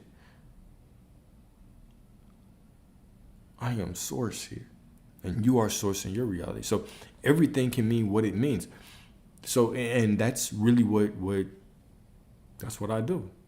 Is I actively, instead of sitting back, right? I take the fight to reality instead of sitting back and allowing reality to confront me.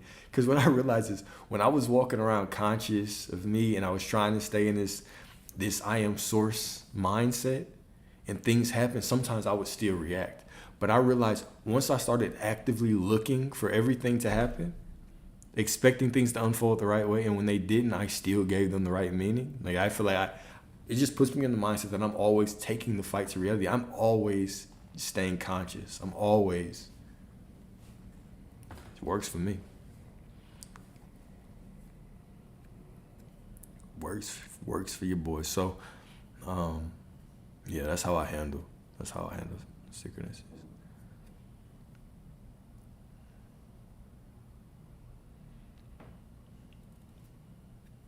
My approach to seeing past the opposite happening, if the opposite's happening, that's just not the version of them that I want, right? There was a version of them at one time that you wanted, or maybe you thought you wanted. Then they changed, or something changed, and that version that they are is not who you want anymore. I rest in the knowing that that's not who I want. I don't want this person. So if you do not show up as I see you, you're still not the person for me, and I don't want that, right? That's how I stay focused on things, is I simply do not accept anything less than what I want. I do not accept anything less than what I want. If it's not what I want, it's still unfolding. It's still in the middle. And what this does is this detaches me, or it removes me from the need to try to figure out how I'm going to respond. If they're not showing up, do I do this? Do I do that? If the money's not there, do I do this? It doesn't matter what I do. I simply sit in the knowing that this is what I want. And I already have this thing or this person. I already have it. It already exists. Everything right now is perfectly unfolding. I can't mess it up as long as I keep the consciousness of who I am. So whatever I want to do in the middle is fine. If I want to ignore them in the middle, that's cool. If I want to reach out to them in the middle, that's cool. Typically, I would say if you don't feel like you have that conviction, to wait until they reach out. But that's simply my personal advice. It wouldn't matter if I reached out or didn't, because it has to unfold. It has to. So my approach is I have so much conviction in the unfolding that I don't really care what happens in the middle. They can do whatever they want in the middle. The situation can look like whatever in the middle. I'm not moved. I'm unmoved. If this person is doing something, I'm not even getting this version of them. This version is not changing to give me who I want. This version is moment by moment disappearing and being replaced with another version. And this is why oftentimes you'll get people and you'll try to manifest somebody and they'll come back and then they'll all of a sudden they'll have different memories of experiences. And you're like, that didn't happen. This did happen. And like, no, it did happen. Or no, it didn't happen. Because this is a different person. This is not the same person. This is not the same person at all. If you were to start reading the Bible again, where would you start?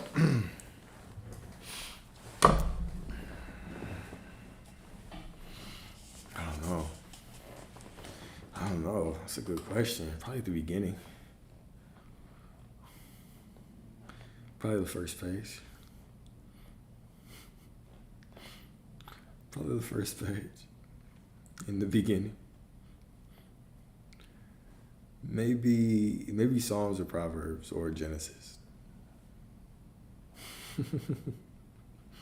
In the beginning was the Word. In the beginning was the Word. That's what I did, though. When I really was like, okay, I'm going to go back and read it. I just read it. I read the Bible front to back. It took me a little while. But my goodness. There are some questions there were certain parts that it's just like, especially in the beginning, where it's just listing out genealogy. I'm like, all right, bro. What is this? And then he gave birth to him, and then he led to the descendants of this place. I was like, oh my God. It's a tough read. But yeah, just start in the beginning and then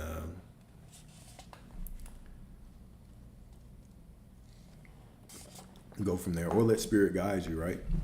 Like, let's say that you see a verse that you like Galatians 6:9, right? Because I used it today. I'll use that as an example. And let us not be weary in well-doing, for in due season we shall reap if we faint not. I would go back and I would start reading more context around that specific scripture, just because, that would help me. What you mean a weird belief? What you mean a weird belief? What is a weird belief, man? Don't call yourself weird. Don't call your beliefs weird. I don't like that you said that.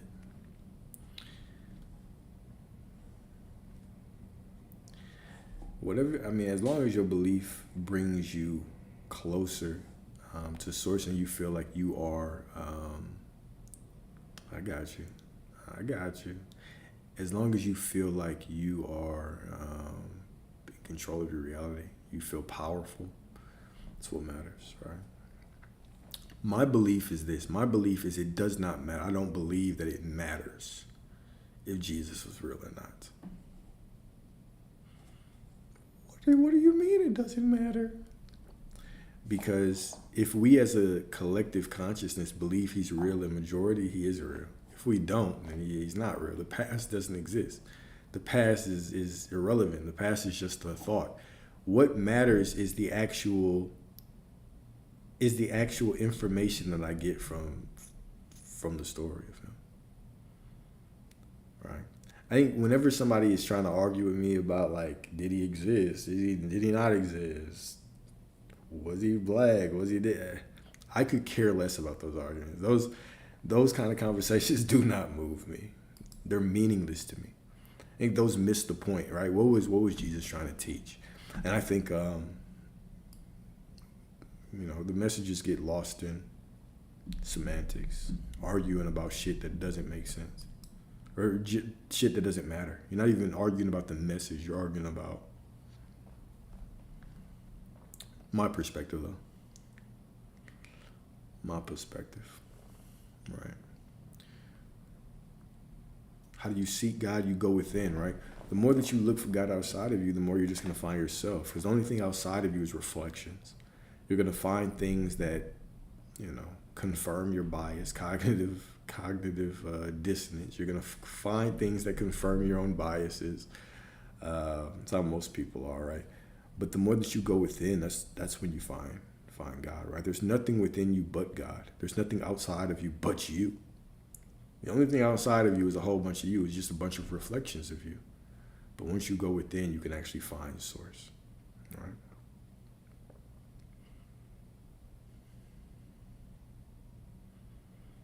My number one advice would be, it doesn't matter what kind of spiritual text you pick up something, just to get a foundation. Because really at their core, they're all saying the same thing. We get caught in the stories, but at the core truth, they're all saying the same thing. And then also,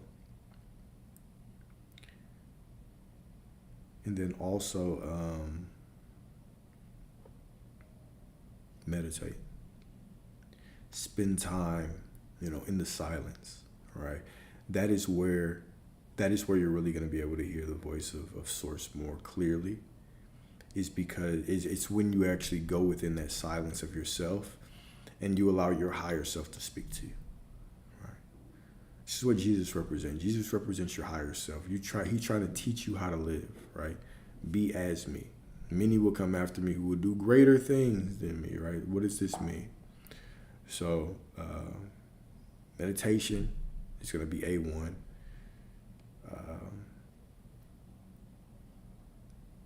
And then reading any kind of spiritual text, just getting into it.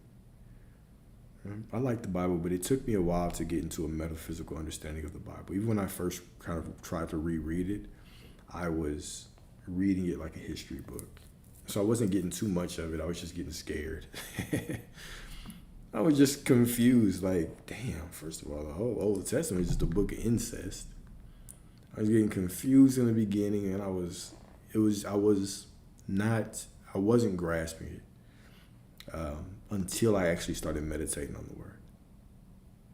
And when I say meditation, there's several different ways for sure. You're absolutely right about that, right? Like some people go into meditation purely to try to manifest.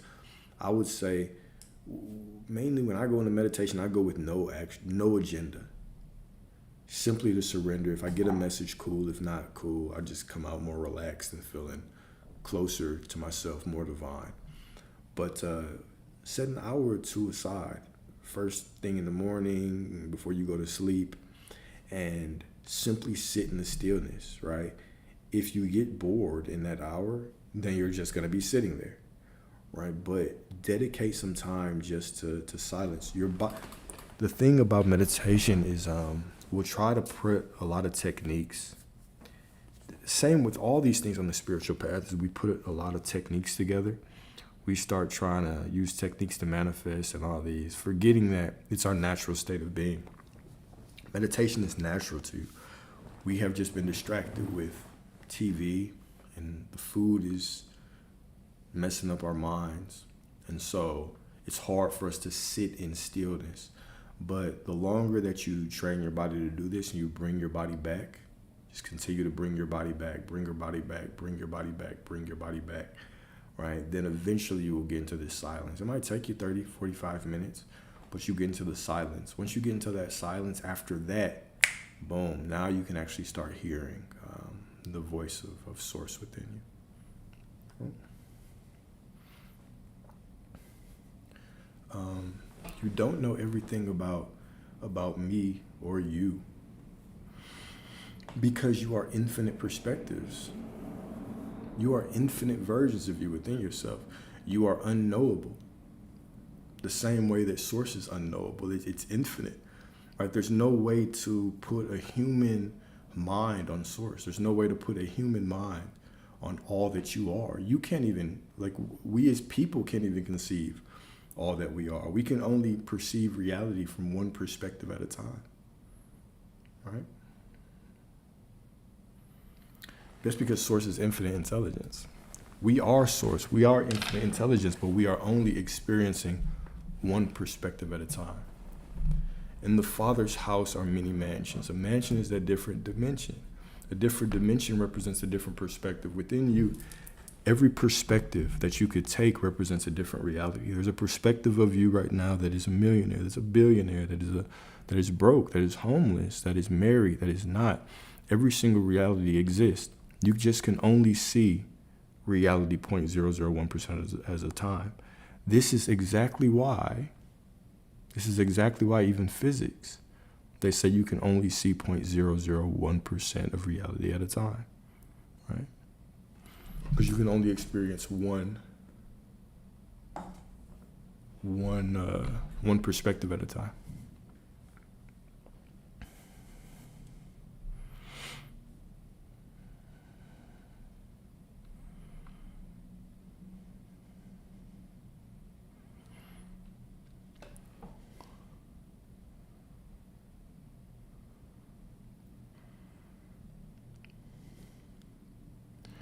Yeah, for sure.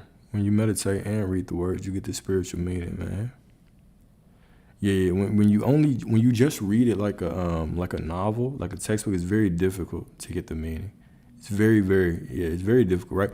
But that goes to show you why meditation is so important, because it proves to you that all the answers are within you, right? And that's why the world wants to keep you out here. A lot of people, when I talk to them, especially about meditation, they're like, oh, I can't meditate. I'm like, oh, I can't meditate. I can't stay focused.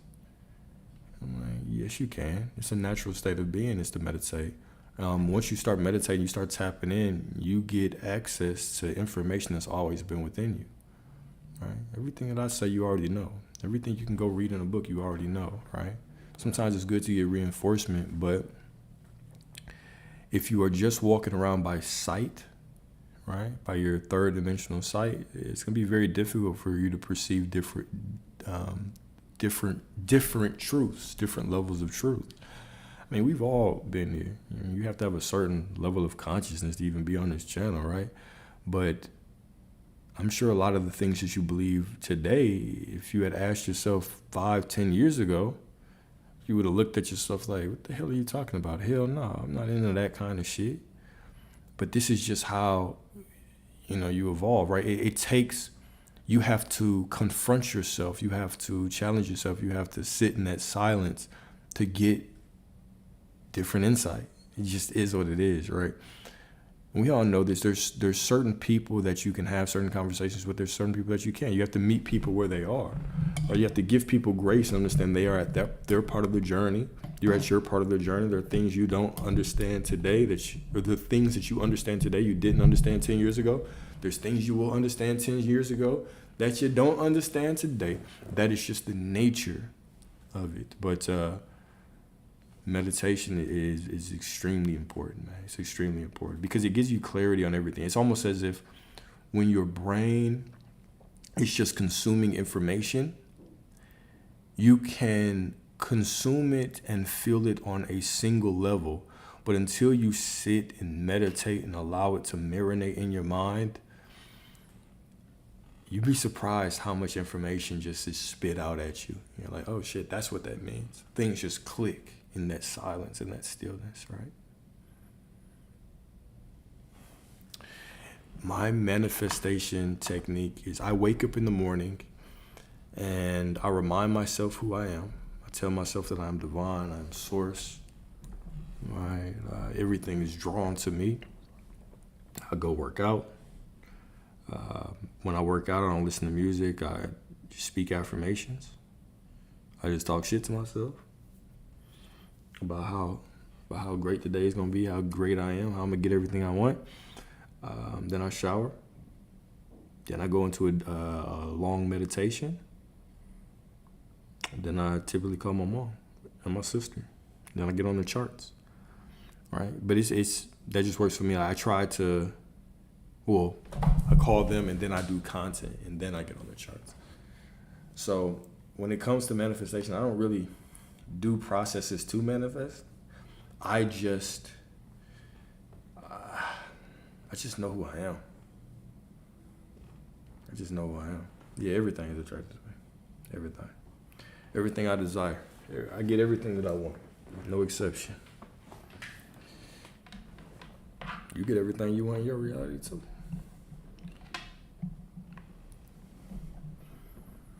Let me see how much percent I got. Yeah, everything I want is attracted to me.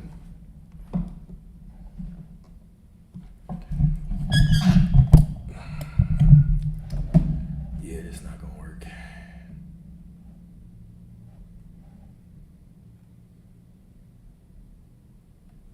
Oh well, we're just gonna go till we're just gonna go until the battery run out.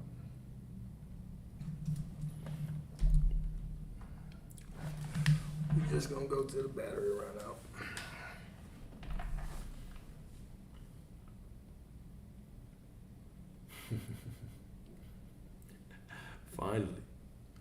Finally, man.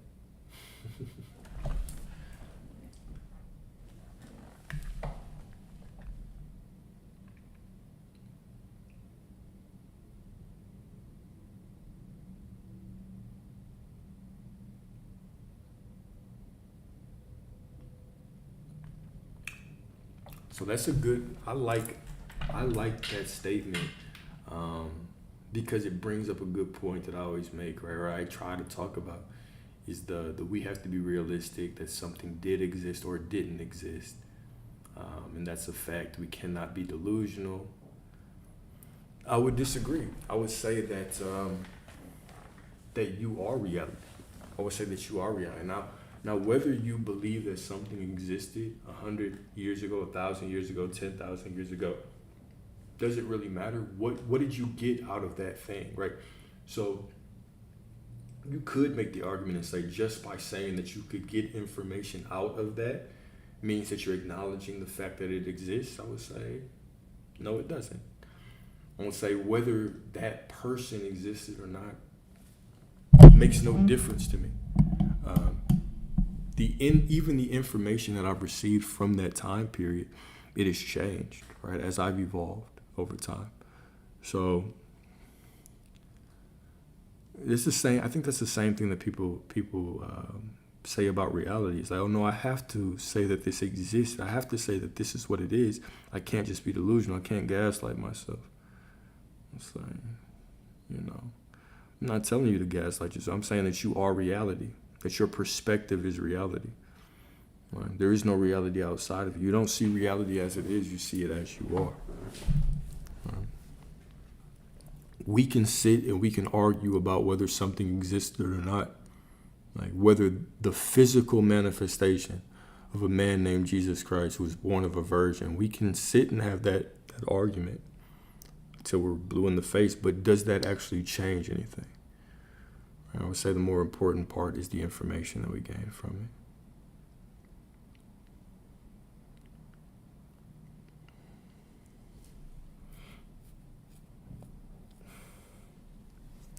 it. And then how do we get over wanting attention from other people when I'm in a low state?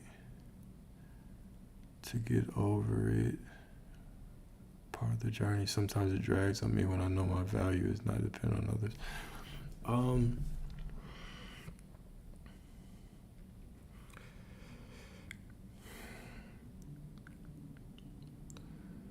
The only thing, so it's a good question because it's a simple answer, but it's not a simple answer, right? Because the simple answer is that the only validation that you can get is from God, or it's from the source within you. It is from understanding that you are the validation. It's a difficult answer because it's like, okay, well, how do I do that? Well, we're given hints of that all through Scripture and all these spiritual texts. As within, so without. The kingdom is within you. All these things are trying to tell you that there's really nothing outside of you. So oftentimes, the intimacy that we're looking for in the external world is the intimacy that we have not given ourselves, right? A lot of times people will believe that they're looking for this divine partner or they're looking for intimacy from someone else when really they've never sat and gave themselves in intimacy. I would ask the question to a lot of people, the same way that you wish somebody would sit down and listen to you through your difficult times. Have you ever sat down and listened to yourself? Can you sit down without itching to pick up the phone or itching to go open the refrigerator or take a walk? Can you just sit in your own discomfort by yourself? Have you ever been able to show yourself that intimacy? When's the last time that you looked in the mirror and you told yourself, hey man, we've been through some shit together. Like, I give you the grace. I understand the things that you have went through. I still love you. You still are a beautiful being. When is the last time that you gave yourself the intimacy that you desire from others, right?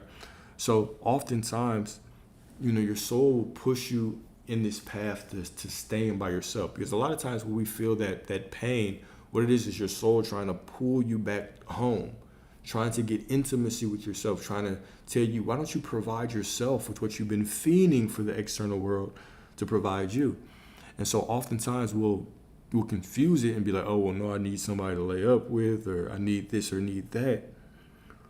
And we just end up in this loop where the only purpose of certain people is to push us into intimacy with ourselves, and we continue to look for more and more intimacy out there.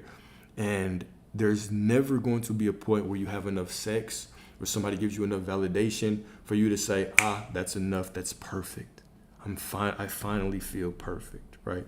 You'll never get to that point. The only way that you can find some sense of peace and intimacy is with giving it to yourself. That's the absolute only way, right? Anything else is in vain. Anything else is in vain.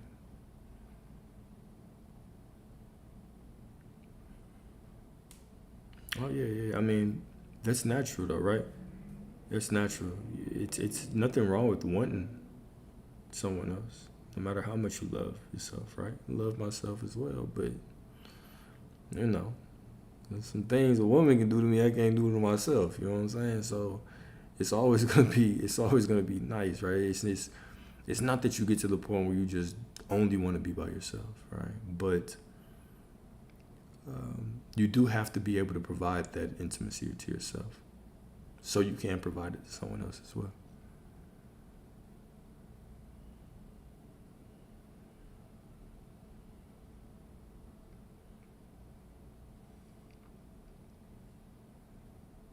So,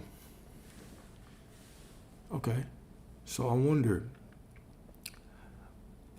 if that desire, so also keep in mind that the desire for other people is not wrong. The only time I would say it is unhealthy is if you are desiring people and it's a detriment to yourself, right? Because I guess when I first read it, and this is my mistake, I might have jumped to a conclusion and thought that you felt that this was unhealthy. If you are just saying you want to get over the desire, period, I would say desire is who you are, because you are an infinite being. If every single version of you exists within you right now, that means every single version is tied to things. And so you're always going to have these desires for things, because that is tying you to different aspects of yourself, reminding you of the infiniteness of you. You are a desiring being because you are a creator, you are a source, you are infinite. You have everything already, right? But you are forced to only see things one perspective at a time, so it gives you this illusion of lack, which we see as desire. Now, if it got to a point where you couldn't keep a healthy relationship because you were constantly searching for women, you were constantly trying to be with women, or you couldn't focus on your goals because of that, that would be one thing. But I don't believe desire is something you ever get rid of, right? And it could be 80, 85, right? Still desiring women. Can't do nothing with them but look. But still desire, right? There's nothing wrong with that. We are communal beings. We like what we like. All right, I'm gonna try to prop this up one more time before this dies, because I'm cool with this conversation.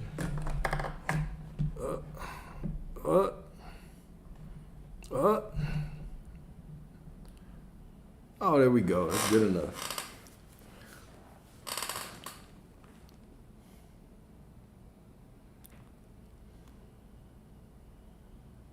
For sure. Absolutely, my brother. So your desire is the way. Absolutely. Your desire is the way. And one day that desire will manifest. And think about it like this. That desire is already made manifest within you. You're just walking through the unfolding of it. Okay? You have it right now. You're just walking through the unfolding of it.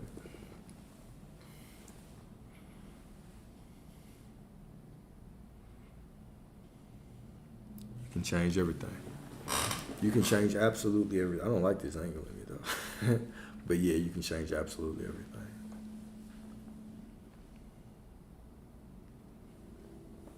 You can change absolutely everything.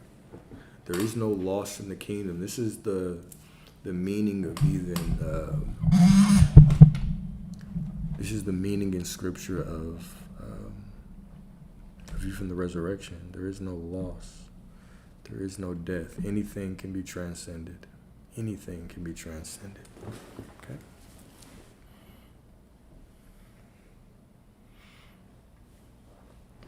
And it's a possibility. But that's why it's important to know ourselves, right? It's the definition of meditation, is to know ourselves. It is to purify those desires. What do you really want? What do you really want? We've all desired things at certain points and realized that's not what we really want. But by going through this life and confronting ourselves in every moment, we purify our desires. We get more in tune with what we want. We see things more clearly. Right? The only way we can do that is to confront ourselves.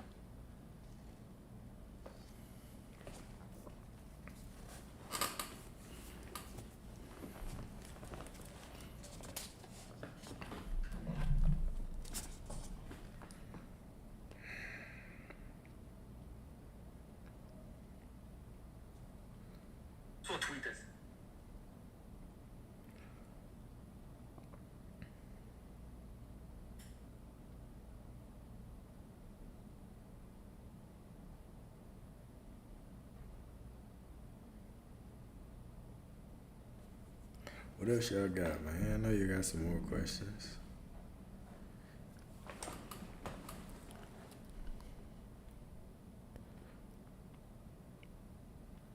Man, I appreciate you, my brother.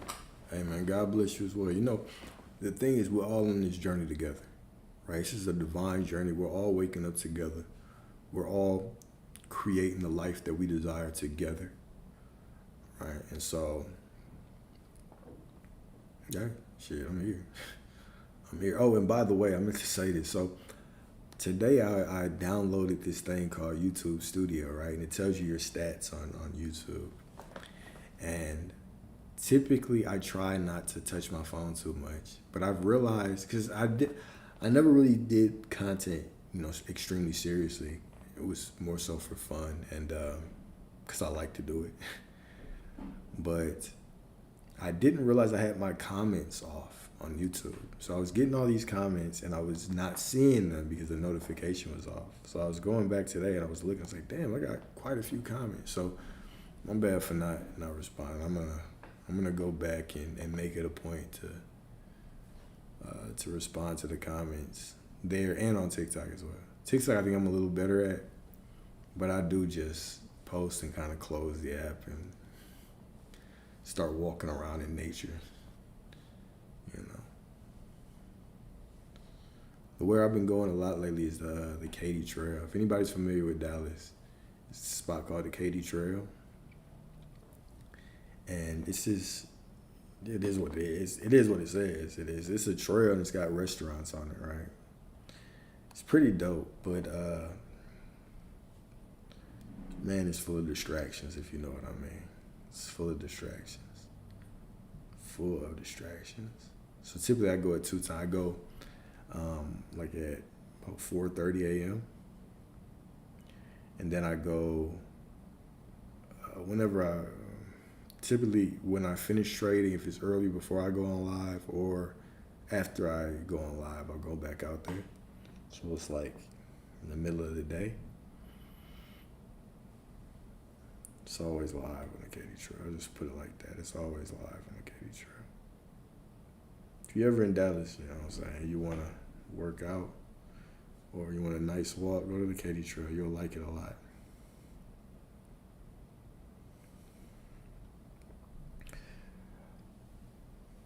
"4:30 a.m., girl, you heard me." You don't even know what 4:30 looks like, huh? You didn't know 4:30 was a real time. I just thought, I didn't even know that shit existed. I feel you. But knowing what I know now, how do I engage with family that might be religious or don't believe? I mean, I meet everybody where they are, right? It's about grace. I'm not here to, tell somebody what's right or wrong. I'm firmly rooted in my truth, and my parents. My parents are I don't believe in what I said at all. And I think when I was first starting to it was really starting to click. I was trying to push them a little bit, but they are who they are. I am who I am. And the same way that nobody could have got me to where I am today, nobody could have really pushed me to where I am. They're Catholic. They're Catholic. They're not even Christian. They're enhanced. They're super Christians. They're Catholics, right? So the same way that nobody could push me to who I am today, who am I to push anybody to where they are or where they need to be, right? So it's about giving people grace the same way that God gave me grace, right? God loves me infinitely and unconditionally. It's the same way I love everybody infinitely and unconditionally. Who's to say that, 5 years from now I won't be back? Who's to say? I doubt it, but you never know. You just never know where you'll end up, right? So, because I've went through a lot of phases. I was born in the Catholic Church. I went some time and I did not believe at all for a while. And I went back to the Catholic Church, and I experimented with a bunch of religions. And then I went down my own path, and that was a wrap, right? But yeah. That's I meet everyone where they are. I allow people to be themselves. Judgment is something that we do as humans, right? Judgment is just a human thing that we do. We want to create a structure of morality to uphold the society that we're in, but your morality is going to change based on where you are located in the world. Your concept of right and wrong, good and bad, it all changes, right? So it's all relative. It's all relative. And in fact, I've been talking to this goddess for like 2 days. I was talking to her a couple of weeks ago, and we were just talking. And I like to get right to it when I'm talking to her. I like to get right to it. So in the beginning, we were talking about just whatever, which is joking with her, getting a couple of LOLs and LMAOs, making her giggle and shit. And then I just jumped right into it. Like, I just started talking about religion with her, because I can talk about really any religion. She's a Christian, strong Christian. She's telling about church and how much she loves that, how, the church saved her. I was like, yeah, if she's not open-minded, this ain't gonna work. Which was my assumption, right? But she did straight up ask me, like, oh, do you go to church? I was like, no, I don't go to church. Like, I don't. But of course we fell off. But the point that I guess that I'm trying to make is that what you believe in, it's important, right? Because as human beings, we're always striving and reaching for something to believe in. We are creatures that love to worship. We love to worship stuff. But also, the nature of our minds is that we like to evolve. We like to get more and more information. So you're going to have beliefs today. How open would you be in dealing with somebody with different beliefs than you? Maybe not very much. Okay, that's cool. I used to believe that. But then I think, if I had felt like that 5 years ago, 10 years ago, and let's say I had met somebody, and I ended up with them, and now my beliefs, would I believe the same things that I believe today? How would that have changed the trajectory of my life if I had been closed off to talking to somebody on a different faith? Now, I understand if they're completely contrasting. I get it. And there's going to be important conversations you have to have, like how are we going to raise our kids? You have to have those kinds of conversations, right? But how open-minded can you be when it comes to faith? Dealing with somebody with a different faith. How open-minded can you be? right? Is that something that y'all think about? Would you be with somebody that's in a different faith than you? Right. I think I could. The only reason I knew it wasn't gonna work with this girl because she straight up told me, she was like, "Yeah, I need somebody that's like big into church, and that's so important. I need a man that's gonna be like that." And I was like, but then again, I knew we both knew that we weren't gonna be serious. It's just that my beliefs seem so. There are certain people that I can come across that when we really get to talking, my beliefs seem very radical to them, which is fine. But yeah, right? Because the same way that certain people would believe that my beliefs, whoa, wee, hey, we almost ended the stream right there. The same way that certain people would believe that my beliefs are extremely extreme is the same way that I could believe certain other people's beliefs are extreme, right? So it's just an interesting conversation because it's like, well, did I ever expect myself to grow this much? Who's to say someone else can? Now, I can't force them to, but should that be the only deciding factor on whether we move forward or not? And then who's to say where I will be in 5 years? So even if I did find somebody that I was in alignment with right now, who's to say we will believe the same shit 5 years from now, 10 years ago? So it's interesting how when we meet people, we think about right now, which is important. Understanding what is important right now, very important. Very important. But how do you project growth? How do you project growth? How do you project it, right? When you think about that divine counterpart, that divine man or woman that you want, do you think about how they're going to be compatible with you today? Or how you're going to be compatible with them today? Do you think about what about in 10 years? Because I know people that go down the spiritual path and they turn around. They'll turn around. They get cold feet. They say, "Oh no, this is too much. This is too much accountability over here. I don't want to be the creator of everything. Let me go back." I'm being facetious. But nah, there are people that turn around, right? People go both ways.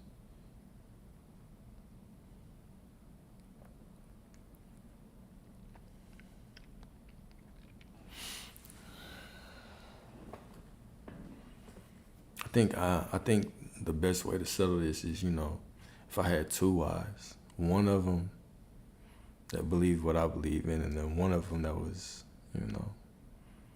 still heavy in the church. That way, no matter which direction I lean in, I can get either one. I'm just playing. Also, what are y'all's thoughts on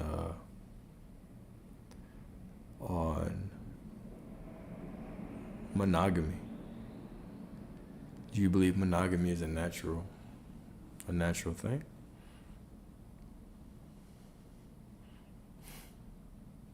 It might be for real.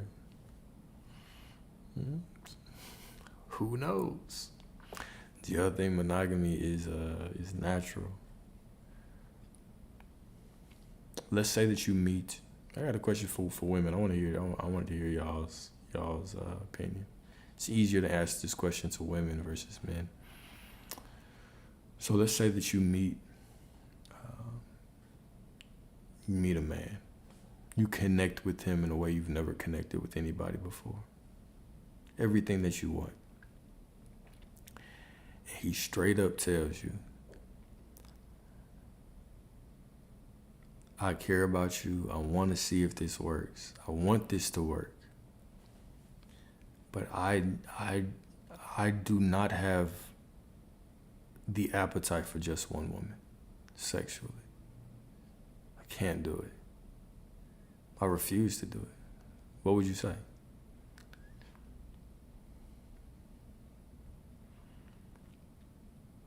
"I love you. I'm going to come home to you. But when it comes to physical intimacy,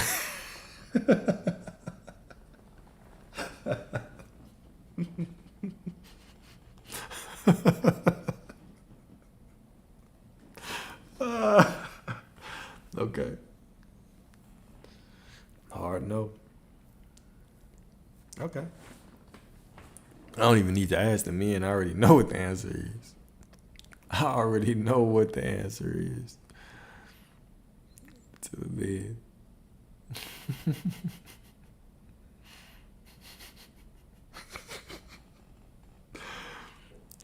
She got enough me's for both of us. That's funny. Y'all funny. All right, so okay. That's fair. That's fair. All right, how about this? I got another question for you. Let's say that you meet the man of your. Let's say that you meet this divine man, right? He is good for you in every way. Y'all connect so well. Strong connection. You can't do it either. Strong connection, right? Y'all are finishing each other's sentences. Spiritual beliefs align. Political beliefs, if you're in that to that line. He treats you like a goddess, right? He treats you like you deserve to be treated. He's everything that you've prayed for. But you get into the bedroom and he cannot please you sexually. Let's say that he's he's too small. He can't please you sexually. How would you? Okay, no, I'm not. Let's. All right, let's say, you're staying. Can't do it.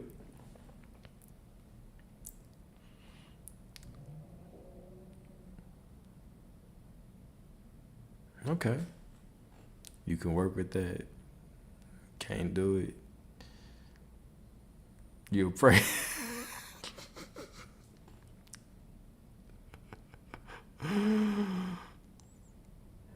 Maybe now that I'm older. Bro, y'all are wild. All right, so revise it. You should definitely revise it.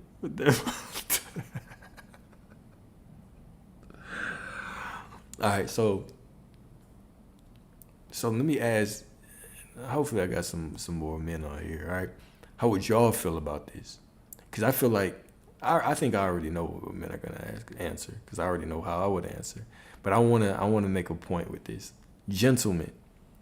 You meet woman of your dreams, right? Faithful, loyal, down for you, connect in every way. But sexually, it's a no-go. Sexually, she cannot please you at all. What do?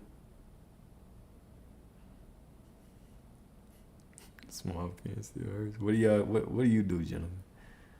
I know I got some in here. Do you stay or do you leave?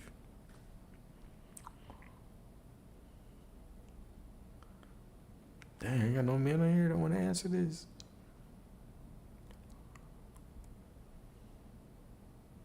Man, I answer for y'all then, shit. You gonna leave?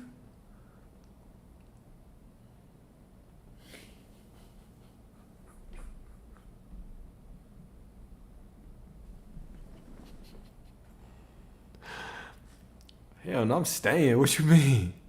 I'm staying. I am absolutely staying. I'm absolutely staying.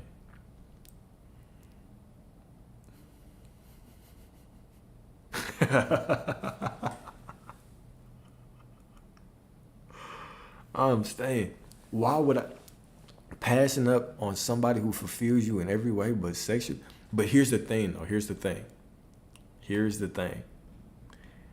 This is gonna be hey my brother, you threw off the experiment. It's cool though. Here's the thing. This is why casual sex is so damn harmful. Right here. This is why. So even when you think of arranged marriages, right? You know what is interesting about arranged marriages? So back in the day when we had arranged marriages, it was your parents right? And they were marrying you off.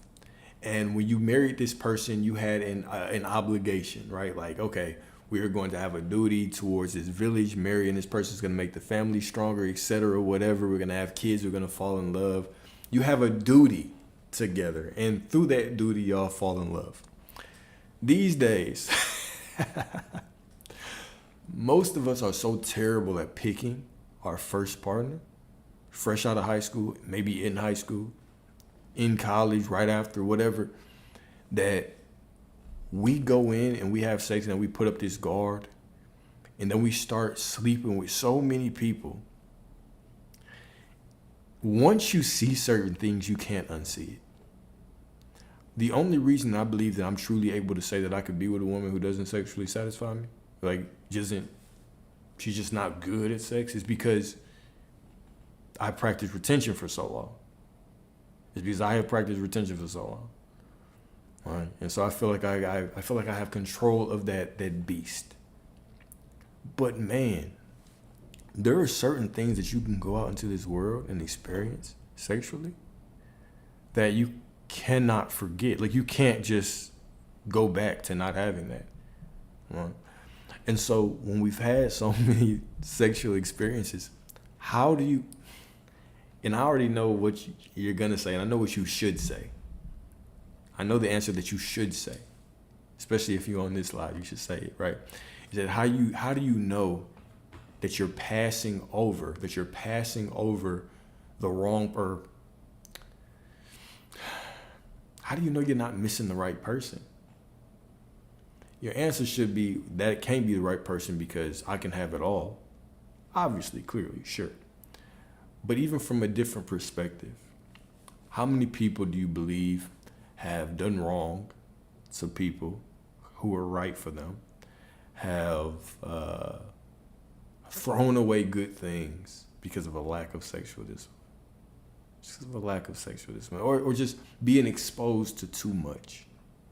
It's always just a very interesting conversation, a very interesting perspective to have. Right? Yeah, we've all been right. Like, yeah, she's good, but new is new. New is new. She don't do the thing that the other one do. Some of y'all want to do some crazy shit, right? But it's just interesting to see how sex can change things, right? Because yeah, you absolutely you can teach, but there's other things that come into it as well, right? Like willingness. And sometimes you can teach, but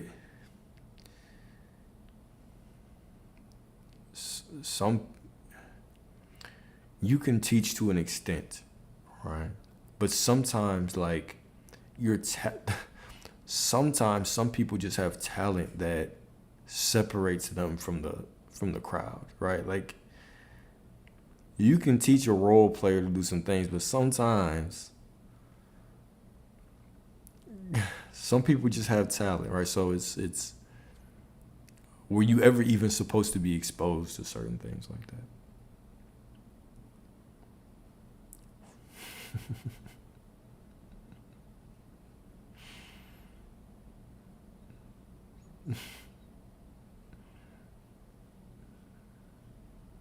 One of my homeboys, he's got like on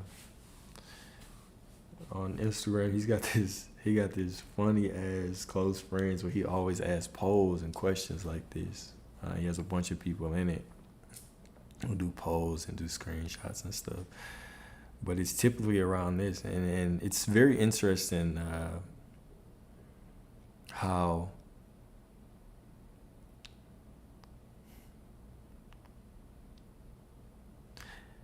it's not anything to look down on. It's not a bad thing, right? You want to be sexually satisfied. You deserve to have it all.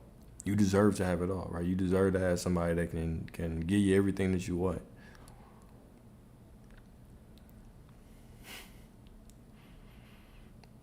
Now, I'll just leave it at that. You deserve to have everything that you want. Yeah, man. The talent is there, right? Like, if we put it in basketball terms, right? Some people could practice as hard as they could. They could do whatever Like, they could be in the gym, they could practice their skill all the time, but they would never be LeBron. You know what I'm saying? LeBron just has physical attributes they might not have. Right? He just do things they can't do. Right? Doesn't matter how much work they put in. So, long story short.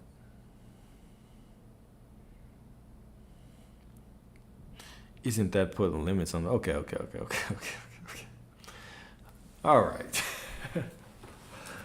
I like the way you're thinking, but I like the way you're thinking. However, yes, you're right. It's absolutely putting limits on that person. It's absolutely putting limits on that person.